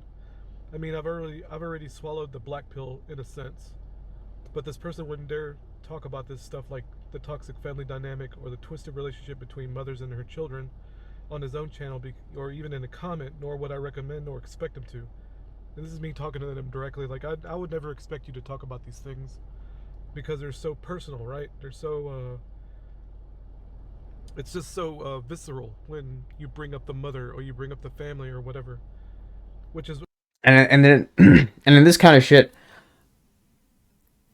I I have no idea why somebody like myself or somebody like Rudy or whatever. I have no idea why some people like us can be so comfortable talking about these very, as people would consider them, very personal topics with with like strangers online or whatever, like talking about these things so openly. And I don't know why. It was just one of those things. There was a lot of things with myself that I was never like, I wouldn't say that I was necessarily an open book, but to some extent I could be considered that. I just never felt that uncomfortable talking about certain topics just because I found them interesting, I guess, and I liked being able to talk about them more openly without people trying to like censor themselves or like whatever, because I found the topics themselves interesting, and I didn't like the fact that you couldn't talk about certain things. Like when I talk about certain stuff like with pornography or like sexual stuff or other stuff, like anything, like the fact that like I've drank my own like urine, and I've drank my own I've eaten my own semen, like fucking weird shit like that people wouldn't want to hear about, like personal stuff maybe. I am okay with hearing that stuff. Like that's stuff that I find interesting to talk about. It's parts of this experience. I don't know why certain things are considered like off limits. I guess I can kind of understand why many people would consider them stuff that's off limits, but I don't like that fact. I like being able to talk about stuff like openly like that because I am curious about stuff like that. I like hearing other people's experiences in the same way. It's just that so few people are as open as I am in those kind of things. And this includes stuff like my own like family stuff. Like I know many people like all to say, "Oh, you're not supposed to talk badly about your family and shit." Well, I don't agree. Every family's fucked up, and my family is no exception. And I want to talk about it, so I don't have much issue talking about it, being an open book in those ways, cause that's just how I am. I don't know why I'm like that, but that's just how I am. And it'd be kind of nice if more people were more open to talk about those things, be more vulnerable in those ways, but it's still a very rare thing, I guess. But yeah, I don't know. I just wanted to say, like, I don't know why I'm like that, but I just am. Okay, reading on, which is why I don't do it. But he notices it, but can't talk about it. And I have a feeling that this time he's. Hold on a second. I have a feeling that this time he's spending lately being sick is opening his eyes to that reality. And maybe a hint of where it all stems from. The best I can say to him is love them anyway. They literally can't help it. Him being in the. Am I going to read that? So what the situation this person's going through is revealing the creatures in his family for what they truly are. It's a blessing, I think. And to me, that's like stuff like that is a blessing in my opinion. When you start noticing your crazy family, acting crazy. It's all for a purpose. I know that's a cheesy fucking thing to say about being an asshole Christian. It's like it is for a purpose. Like to give an example, when my father died, the way he did and the way I witnessed it, like, and he look on the outside looking in, it's easy to go, wow, that little kid's going through a lot, or that little kid is now fatherless, with a single mom, and all that. But it was for a purpose. Like, I wouldn't be here today talking about this if it wasn't for my father dying. And ain't no telling what the implications are of me dying, right? When it's time for me to die. What are the implications of that? Like, what's going to come about from that? So we're going to get into this again. And I guess we'll go over real quick Kirk's response. I think he's okay with me going over his response.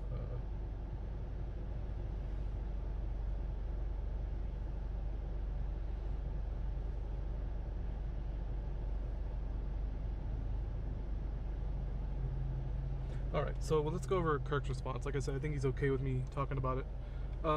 He said, I did see your comment among the sea of well-meaning and ultimately vapid well wishes from other viewers for the channel. For basically everyone, I think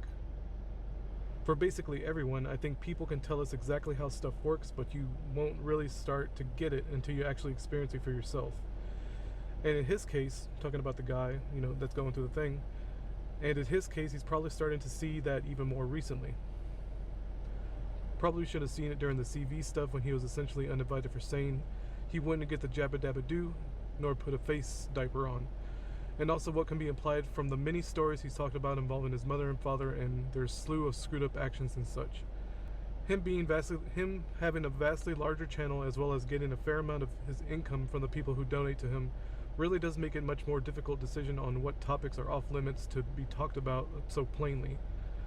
Like even myself, I have this second channel because I like having no pressure on who these are seen by. I know on my other main channel, my older brother watches some of my stuff as well as some of the people within the modding community I reside in. So what he's basically saying there, I know I'm kind of butchering the way I'm saying it. He's basically saying that he has a second channel so he can kind of offload these other ideas, and I totally understand that. Because I'm doing the same thing. I got my Post Plays channel, and I have the Post Nostalgos channel, which I'm a little more open on the Post Nostalgos channel about my personal views and on politics or whatever, And having that on your gaming channel is kind of weird, Talking about the stuff I do here, I know there would be at least some consequences. There would at least be some consequences if all of those same people that have eyes on my other channel heard me talking about the topics I do here. So I do have some empathy for his position in that sense, and clearly he's noticed recently some of the consequences of having apparently tens of thousands of strangers viewing you and having some idea where you reside as well. I.e. having some do-gooder moron calling the emergency services Gestapo to knock on his door. Yeah, pretty much. I don't know how many people go through this. I think this is more prevalent when it comes to men. Think I know that this is completely self-masturbatory, stupid shit, but you reading that made me realize, man, I'm pretty fucking decent at writing stuff out, I guess. I don't know. I guess I'm better at writing stuff out than I might initially think when I'm doing it. Let's go I over sound I sound a lot more I sound a lot um I sound a lot better when what I wrote is being read rather than me saying it myself, I guess. his comment really quick. Can you talk again about some? Can you talk again sometime how 90% of the family just goes through the motions and really doesn't give a shit? I used to go to the big family functions about 8 years ago, I got the sense that nobody in the crowd really cares about the rest here. Let me reread it. I got the sense that nobody in this crowd really cares about the rest here, like we are told families should. I got the sense if I were made homeless, they would do nothing other than some token handout. It's really difficult on guys. I mean, there's women that go through this too, right? But I think in particular, men tend to get shunned more by the family. And I'm not sure why that is. Probably because I like Billy would probably say, like it's an expectation, like that you're just supposed to make it no matter what. Um, you don't really need handouts or anything to that nature. And I have that feeling too. If something were to happen to my health or something, I get the impression sometimes that I would just be alone. I would just be left to rot, right? I get that feeling too, even despite the fact that I have a wife and child. It's like, I don't know if, because this thing happens psychologically where it's like you're deemed useless in society unless you can produce something or work, right? You can move boxes for your boss, like Billy likes to say. It's a really good way to put it. It's like if you can't move boxes anymore, then you're useless. You're useless to everybody, and nobody gives a shit. Like they would give some vapid condolences, like Kirk said, and just call it a day, right? Well, we have you in our prayers, or some fucking horse shit like that.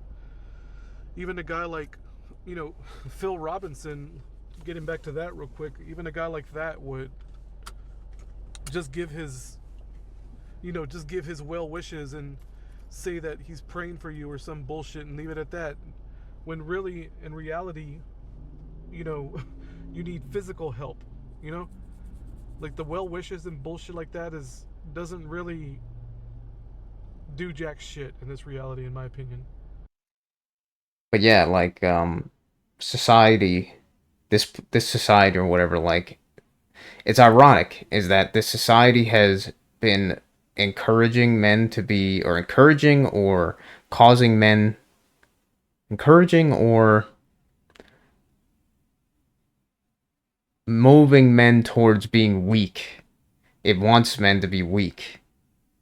But at the same time, society and the people in that society hate weak men. It's very ironic. They hate weak men, and in this case, they would consider weak men that aren't able to do things, don't have utility to them or whatever. So they hate those men. But it's fine to be a woman that is basically just a hole. It's fine to be a woman who has no utility. That's fine. But being a man, no, you're seen as a piece of shit, piece of trash. And the same kind of thing could be seen, like you are viewed with disgust if you are a man showing some kind of like weakness, such as asking for help or something of that nature. And you will be kicked to the curb and told how much of a piece of shit you are for just asking for assistance in some way as a man in this society. Um, it's weird when I ran over my And they may not say this outright. Obviously, as in anything, it's always under so many masks of bullshit. But that's how they their actions and how they feel in reality, how the outside of that mask of not of nonsense, that's how they actually react to them in this way. Like they'll say, "Oh yeah, men need to care about their mental health and stuff, and they need to ask for help." But then when they actually do it, they just get spit in the face and kicked to the curb, or kicked in the ribs, whatever. Uh, yeah. foot. I made a video about that about a year ago, I think, maybe 9 months ago, 10 months ago, where I ran over my foot and I didn't tell anybody other than my boss. and my boss had to let everyone know what happened to me because I was doing some work, right?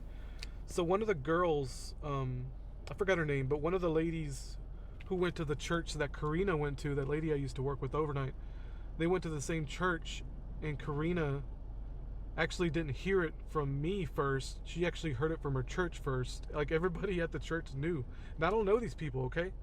It was fucking strange. Like, this lady, like, did like a prayer circle for me or some shit. And Yeah, I hear that right away, and I'm just thinking, man, it's literally the gossiping little hens, just the gossiping little hens, just virtue signaling, 100% just virtue signaling, gossiping little hens. I was so like put off by that because, like, oh fucking hell no, like, don't pray for me, okay?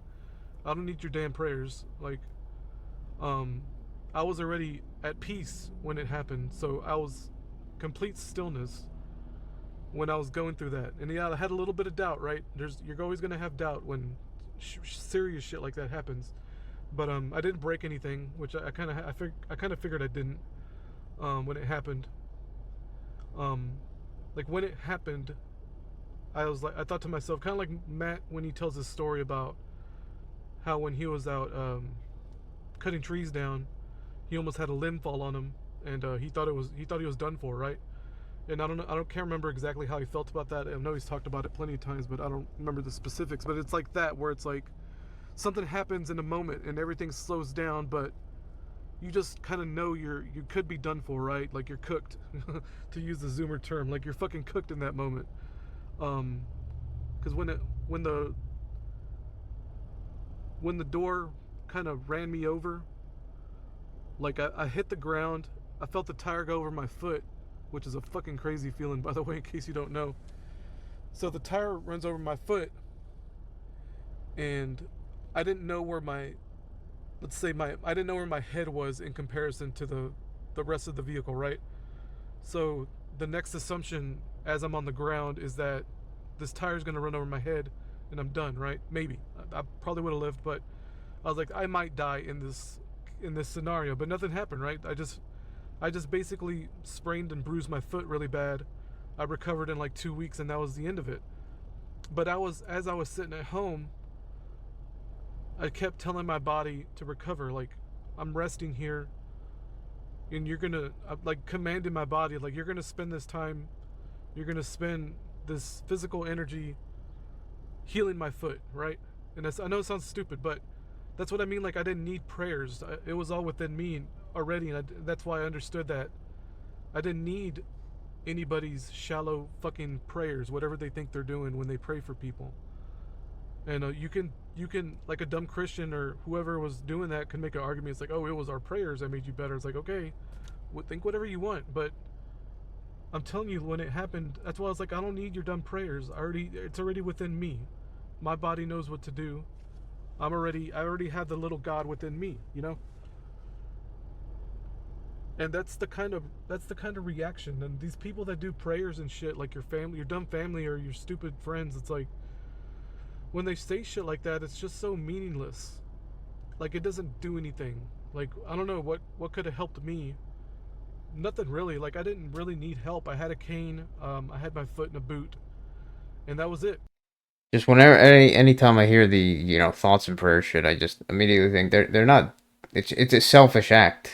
It's a selfish act. Like, they're not doing it for that person's benefit. They, like, deep down, they don't really care about that person. I think, at least it's just fucking, to me, that's how I view it. They don't really care. They're just doing it to make themselves feel better. It's just virtue signaling. Um, by definition, I guess that's just how I feel about it. That's all I needed. I just needed to, eat, sleep, drink water, and I was fine. I just needed to chill out for 2 weeks. And I had my family unit that backed me up when I needed them to. But I was still getting up and doing things on my own because I told myself this is what I'm gonna do. Like, I'm gonna just get out of bed because you will it. So it's like, no, like, whatever that comes into the room, listing all these platitudes, and I don't know. I don't know what went on. I would love to be a fly on the wall when Matt McKinley was in the hospital, because I could only imagine the fucking nightmare of dealing with his dumb family. Like, No offense, if you're listening, Matt, you're dumb. When I say you're dumb family, it's like every family's dumb. It's just how I talk. You know, you should know me by now. You're just a fucking bunch of fucking idiots, man. Like, who just so selfish. Like, just to give an example, like going up there and visiting you, right? They're not doing it for you. They're doing it for themselves. They're doing it because they want a story to tell, so they can go, you know, my cousin Matt, or my nephew Matt, or my son Matt got into an accident or whatever, the carbon monoxide thing, or the other thing, what was it, the embolism. It's like, oh, he had an embolism, and they can go around and tell all their stupid fucking friends that my son had an embolism. That's so fucking twisted, man. You know what I'm saying? And I don't know what talking to Matt directly, I guess, like, I don't know what your family did, you know. I pray to God. Okay, he's pretty far back. I'm gonna back up. I pray to God it was nothing like that. Like, but I have a feeling it was. Like, I understand. Jesus Christ. Like, I understand people, man. I'm just some fucking schmuck from Louisiana, right? From Texas, from Louisiana, whatever. And people were so nasty. People were so twisted. But what's the solution? Like, the solution is you just love them anyway. You don't hold on to that anger in your heart, you know, that resentment in your heart. And we can cope, you know, we can cope with the sarcasm, you know, and we can cope by making videos and talking about it. That's what I do. That's how I cope, you know. My coping mechanism is making these videos about it and trying to get everyone else to kind of see things my way.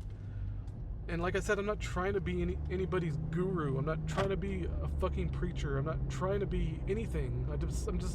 I'm just being me, dude. Like, I'm just trying to warn everybody because they don't see the fucking nose in front of their face, you know? Like, this shit is in front of their faces, man. I'm telling you, like, I say it so many times by this point, like, you come out of your mother's womb against your will, you know, that's debatable, right? But let's say you come out of your mother's womb against your will because two fucking idiots decided to get together and have a baby. You know, your father had a twinkle in his eye and your mother wanted to spread her legs because she wanted to get off, right? She wanted to do something nasty. And here you are, you know, Matt McKinley or Rudy or Kirk or whoever, Billy. Now we're here, you know, left to pick up the pieces. Is like, we inherit this fucking earth, you know? We inherit this fucking reality.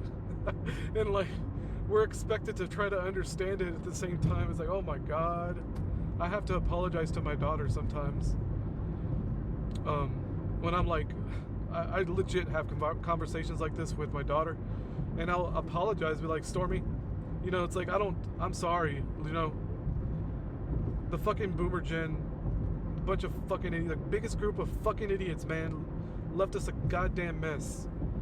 And it boils down, you know, you bring it back. It was the Silent Gen. Before that, it was GI Generation. Before that, it was whoever the fuck they're called before the 1900s. You know, whatever goddamn constellation was in front of another constellation. Who gives a shit by this point?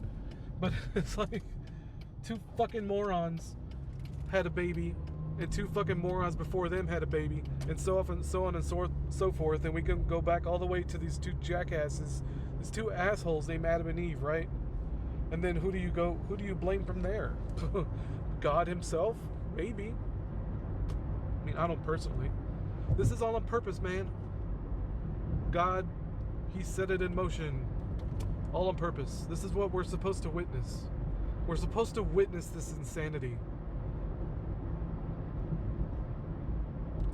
I don't know, might be in disagreement here, but I do truly think that we specifically, I'm talking about our little circle, our little group of people who swallowed the red pill, right? Or whatever.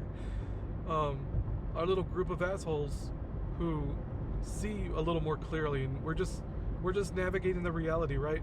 I honestly think we're meant to witness these events. Like, me personally, I feel like I was meant to to have a satori, like a realization that a sudden enlightenment that I was my father, right? I was my father, my father before him was his father, etc. When you bring it all the way back, you come. I don't know why I thought about that earlier when I watched your video the first time, but realizing that you're your father and then he was his father and stuff.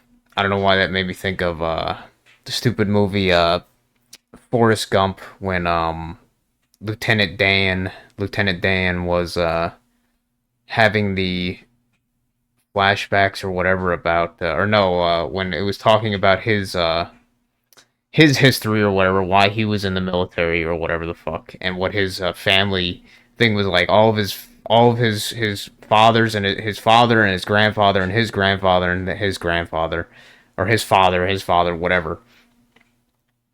All of them died in battle, or all of them died on the battlefield or some shit. Um, and then you saying that, like, you know, you realizing that you're his father, and it's like, well, maybe in the movie, maybe his destiny was that. I don't know. In that case, if he was supposed to be there, maybe that Lieutenant Dan realizing that he that maybe that wasn't his destiny to die or whatever, just like his father and his father's father and stuff. Maybe him breaking that mold was the what he needed to do or whatever. I don't know. It's just something I thought about when you brought that up. To the singularity, right? I'm not talking about the Big Bang. I'm talking about the source. I'm talking about God. That's what I was. Fucking assholes, man. I swear, you're like little fucking idiot children with their motorcycles. Anyway, like I was meant to witness. I was meant to have that perfect moment. And it's just like you can't close your eyes after that. I can't close my eyes. And I made a video once where I said I wanted to shut my eyes. Like, there's so many couples, dude. Like, I see so many people every day, at least 100 people a day, easily 100 people a day. You know, maybe 30% of them are couples, and every single fucking couple, almost without a doubt, there's some exceptions here and there, almost without a doubt, it's the man following the woman, a little boy following his mother. You know, looking for. And it's like it is the reversal of how it should be. Mommy's milk. Looking for the milkies. The inverse of how it should be. And I swear to God, y'all, I said it before. Like, I've only seen, for God's sake, I've only seen the guys leading the gals out of the Zoomer gen, like the younger generation. When I do see it, it's always. I'm trying to imagine that, man, because I don't get out really that much at all, but.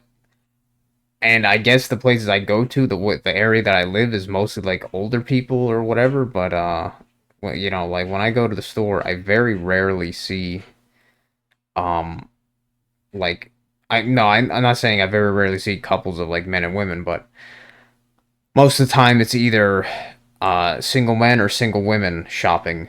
Not too often is it men, but if it's men, it's always if it's older men and women that are together, it's, as you said, always being the men being led by the woman. And only a few times, I guess you're right. The younger couples, a few of them I've seen like one or two times, like two or three times. The guy is like leading the woman or whatever kind of shit. But most of the time it's people that are alone. Or the men being led by the women. I haven't seen enough like young people to experience that with in this area at least to notice if the, or at least ones that aren't in currently like in a relationship with somebody there. I haven't seen them doing that, but only maybe two or three times really. So that's cool to see that you see that. It's just in my area, I haven't seen much of that from my own experience, my little experience with how infrequently I get out. These younger people. I mean, your statistics would be better because you have a much larger sample size, clearly. where it's really obvious that they're boys to me, right? They're probably adults, but 20s, in their early 20s, 19, 20, they're leading. They're leading their girl, whatever girl's with them. They're in front of them, walking in front of them, which is the way it should be. That's God's order. And I don't know the nuances to the relationship. I don't really need to. I see so many people, I see so many goddamn couples where the man is following the woman that when I see the opposite, it really stands out to me, and it's always a young couple. Always, always, always, always. Not always, right? Maybe rarely, like fucking 0.1%, where it's an older couple and obviously the man is leading, right? He's leading his family. But God, it's so rare. Anyway, I think that's it, y'all. I fucking went on a rant towards the end because it makes me, I don't know, sadness isn't the right word. Like, I don't know if sadness is the right word, but it is something to witness so many people just coasting through life without really thinking about these things, And I think they should at least consider it. It's to the point where, like, someone like Kirk or whatever can't even talk about it really well. Maybe not even on Kirk, like, it can't even be spoken about, right? In certain circles, even the truther circles, this is fucking truthers, man. The biggest group of supposedly the awoken ones, right? The enlightened beings or whatever the fuck. I mean, as you're saying that, like, I know it sounds stupid. Like, I mean, I can't talk about any of this shit with like the people that are in these communities that I frequent with, like stuff like in the modding community and stuff. Fucking half the, not all, not that many, but like a third or fourth the motherfuckers, especially the mods in that like one Discord server. They're fucking trannies and shit. Like, they would, I would just be fucking, I would just be fucking screaming into the void and seen as a complete nut job if I ever talked about any of the shit that I'm talking about now. And I know that. That's why just how we all wear our masks and stuff to in every different kind of group or community or tribe that we kind of go into and out of. Um, we have to wear a different mask to blend in with that kind of tribe at that time in that moment to adapt to it. But even my own family, I could talk about some of the stuff, and my dad can relate with some of the stuff. But in a lot of cases, most of the time, he doesn't see it, he doesn't get it, or he just doesn't. He's just so oblivious to like some of these things that once again, I'm just talking to a brick wall, and that like this on the internet is the only place that I ever really get to express this stuff. And there's other people that also share these similar opinions, but um then there's so much other baggage that gets on that. Like I can't with those same kind of people that talk about this stuff with like how fucked up the thing is with men and women in general right now. They would also be the same people that would also still believe like space isn't fake, that the moon landing happened. Like they don't believe in like religions and stuff, or not religions, but they don't believe in spirituality. They believe that they're just worm food. They believe in the bullshit evolution. They believe in the Darwinism nonsense and shit. Uh, they don't believe that you can survive 3 4 days without food or water, and they don't believe that. They believe what the science bullshit tells them and stuff. So it's like there's always these things. So yeah, like there is no like my own family. Obviously, I can't talk about these things like really openly and have anybody actually like understand what the fuck I'm talking about, or even have um some ability to try to empathize with my position or whatever, or at least show some kind of like, oh yeah, that's just as Matt says, like that there's never an inch that's given, no matter how reasonable your the way that you put it is or what you're putting down. Like that, there's no inch given. Uh, you can't be related to it all or whatever. So yeah, that is something that I definitely feel. is that this is like probably the only time that I really get to express this stuff outside of just my own thoughts. The fucking the K through 12 idiots. What does it take to graduate from the truther the truther classroom, you know? I don't consider myself in the truther classroom. I mean, stuff, you know, first through fifth grade is interesting stuff to me. What would that be, like mud floods and, you know, level grade 1 conspiracies and the magic bullet or whatever the fuck.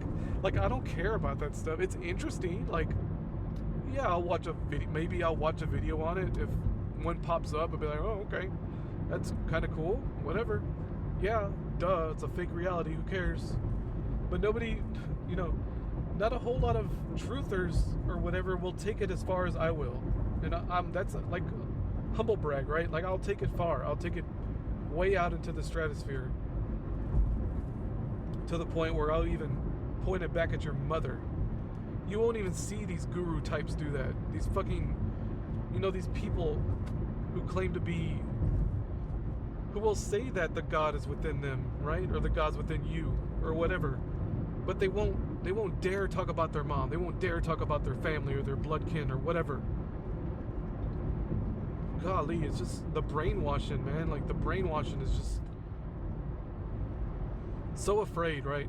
Yeah, I mean, it's the like ingrained fear that they've been programmed with to be afraid of I guess the potential consequences of speaking out against the own dysfunction or the own the obvious stuff in front of them. Want something. It's that ego. It's the ego, man. Like the ego desire for material. Like, if I don't do what mama says, or if I don't do what my uncle says, or whatever, like they're gonna shun me. They're gonna set me to the side, and they're gonna treat me like the black sheep or the scapegoat. It's like, yeah, man, be the scapegoat, be the black sheep. What the fuck do you think Jesus was? What do you think Jesus was, y'all? You think he was afraid to be the black sheep? He was afraid to be the scapegoat? Yeah, towards the end he was. Like, God, why have you forsaken me? I mean, that's a shout out, man. Like, Jesus had the ego at the very end. He had to be put on a cross, you know, to get his ego to wake up. And at the very end, he's like, oh shit, I'm really dying. It's like, why is my father forsaken him? Totally going against the things he preaches, right? You won't hear a single fucking preacher talk about that. They won't talk about it. They're not going to talk about that. They're not going to say, why did Jesus condemn his father at the end? You'll get silence, man. They'll quote some other, you know, they'll quote some other part of the Bible talking about X, Y, and Z and platitudes and blah, blah, blah. Oh, because Jesus was God. Jesus was God, Brock. Anyway, I think I'm done, y'all. This is fucking, I'm just driving home, so I'm just filling space, pretty much. This was fun. This is a fun discussion. I like stuff like this. I'm always glad to talk about it, because I get it off my chest, and it gets people thinking, and maybe even gets them to forgive their mothers, because you gotta forgive your mothers, man. There's no way around it. You have to, if you want to be free. If you want to see the world with my eyes, go forgive your mother. And if you don't want to see the nightmare, I guess don't forgive your mother. If you don't put on the nightmare goggles on, you know. Keep the nightmare goggles off, because I got the nightmare goggles on all the time, and it's horrifying. Like, it's horrifying, y'all. It's like I just see everyone as a walk-in trauma, like a walk-in, you know, beaten up mama's boy or mama's girl, whatever, just demolished by their own blood family that's supposed to love them the most. You know, it's twisted fucking families that say, oh, we're a tribe and we're the kin, like the fucking Robertsons. We're the Robertson tribe. Blah, blah, blah. Fucking, oh, it's disgusting. It's gross, man. All right, y'all, I'm home, so take it easy. And I probably didn't say as much as I thought I would through a lot of that. I mean, I guess I did. But this other thing, that I wanted to just bring up the just bring it up at the end here as a potential topic. Um, this other channel that I've mentioned before, this Synthetic Man or whatever, he did a live stream yesterday. He does a bunch of live streams, but he did a live stream last night where he was literally just talking to the chat the entire time and stuff. And he was basically saying that he's been like really anxious recently, I guess. He had like a nightmare and stuff, and he just a bunch of shit. But I guess he's having like a kind of midlife crisis kind of feeling or some shit, because I guess he's about to turn 30 or something, which I think is kind of hilarious because I'm over 30. And I don't know, when I was like when I was going past that 30 mark or whatever, like I'm not even sure what fucking age I am now. I forget already. I might be 32 already. I forget. But I didn't have any of this kind of like thought shit where it's like, oh man, you know, life is almost over for me, man. Like I'm going past that threshold, and if I don't do anything or something specific that society says, then I'm gonna be gone. I'm gonna be out forever. I'm never gonna have a chance again for whatever. I never really even had a thought like that in terms, especially in terms of like age. Like I don't know. It's not something I've had that thought of specifically. Like with, oh man, I'm getting past this age. I got to do something about it. Nothing that something that never occurred to me, I guess, but or not something I never felt like was that important. But in his case, he seems to be feeling that way. But this guy, he clearly wants to. He calls himself like a failed. He feels like he's a failed normie or whatever. Like he's got social anxiety and shit. He wants to have. He's definitely like the way he's kind of like describing it. Definitely more on that kind of like, by definitions, almost like the incel kind of shit. But um, just like I don't even know if he wants to have like a family as like kids. I think he just wants to have like a wife or a girlfriend, whatever the fuck. Um, but he is so his social anxiety, he says, is like the biggest thing that's keeping him from finding that kind of person and getting in a relationship with somebody, I guess. And I completely do have, sympathy to an extent with him in certain ways, because the main thing I wanted to kind of talk about, like, was as this guy who is doing most of all of his income currently, he's getting from YouTube, or like his YouTube channel and stuff, like streaming and his YouTube channel and stuff.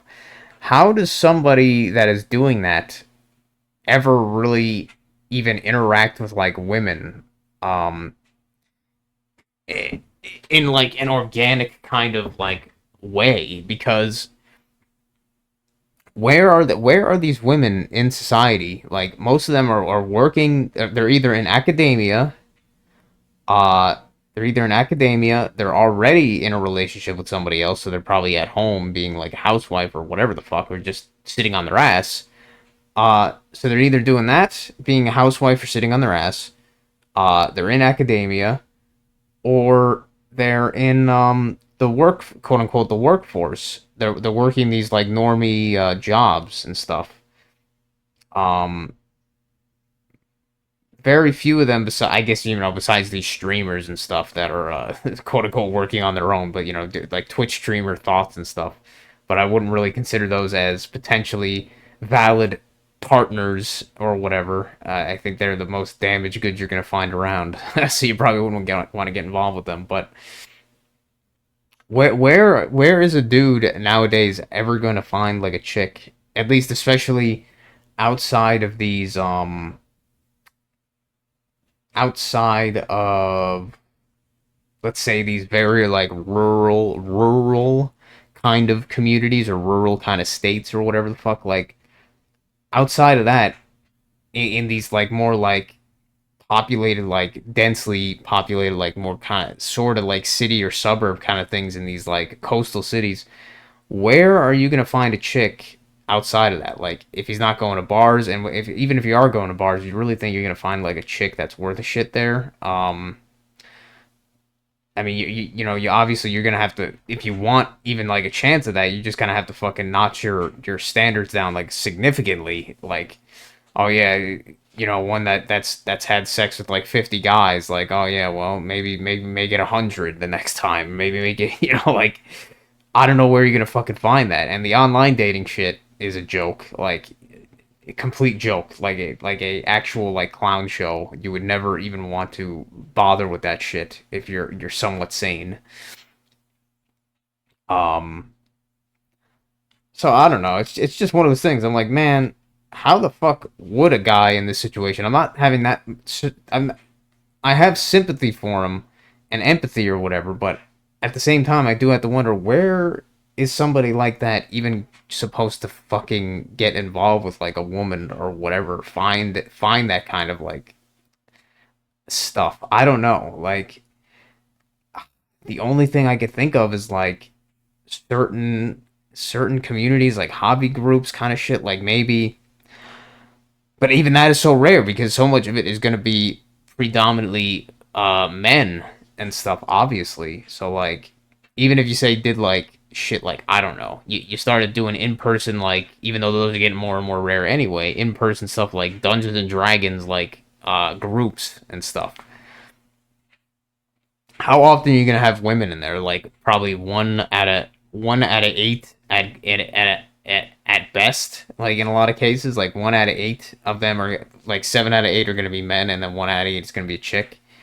Um, and they're probably not gonna be the kind of standards that you might be hoping for, kind of shit of looks or whatever the fuck you feel. I mean, this guy's problem in that sense is that he wants a chick that he doesn't consider ugly. Um, which,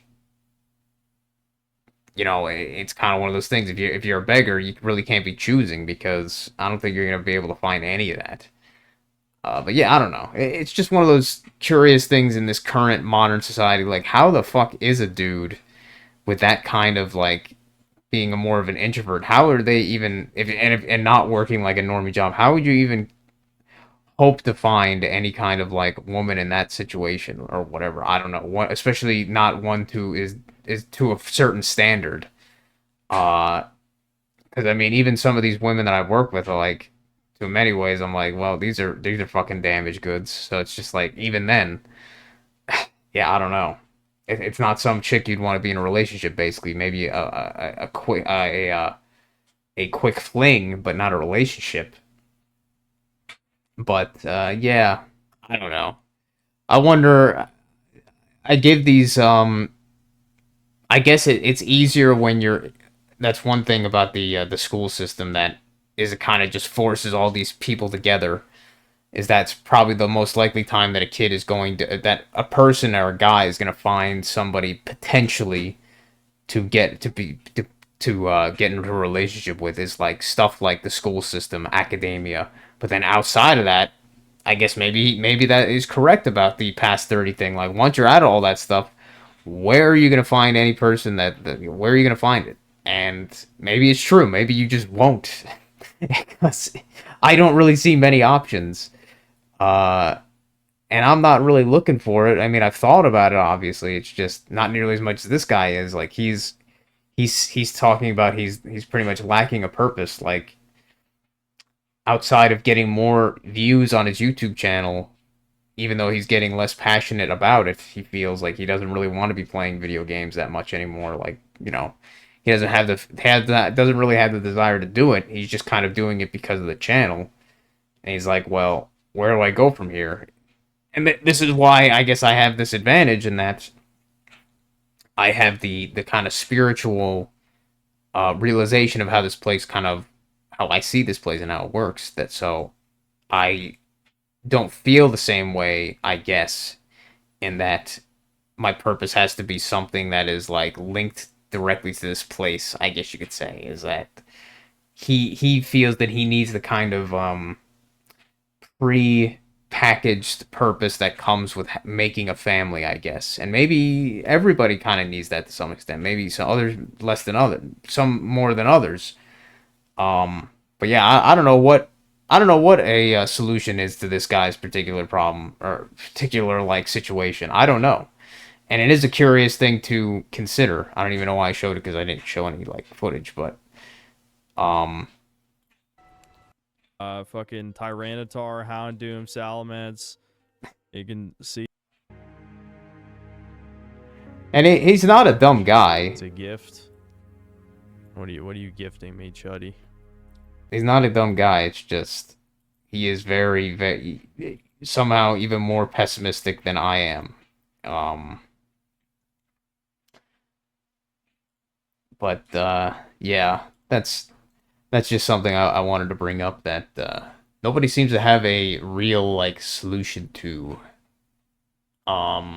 I mean, yeah, they could give these false platitudes. Hey, man, just go to clubs and shit, but that's not really a solution. That's not where you're gonna find somebody that's worth a shit. I think. Especially as an introvert, like you're not gonna like. I went to a club once myself, and I would never see any introvert, um, especially not one who has like social anxiety problems, gaining anything from that. Me, when I went to a club one time with a friend, that one of my previous like friends, I immediately was like averse to it. I was like, man, let's get the fuck out of here. This sucks. So like somebody in his position, yeah, that's not a solution. I would see. Yeah, just something I wanted to bring up, but I have talked way, well, I haven't talked as much as I thought it would, but this video has gone on probably way long enough. I guess Rudy, you'll have something to watch at for your shift, listen to if you want, but yeah, that's the stuff I wanted to talk about. Glad I got it out there or finished, whatever, and now I can continue on my coding bullshit that I've been procrastinating on after I upload this. But yeah, thanks for listening, thanks for watching, and have a good one.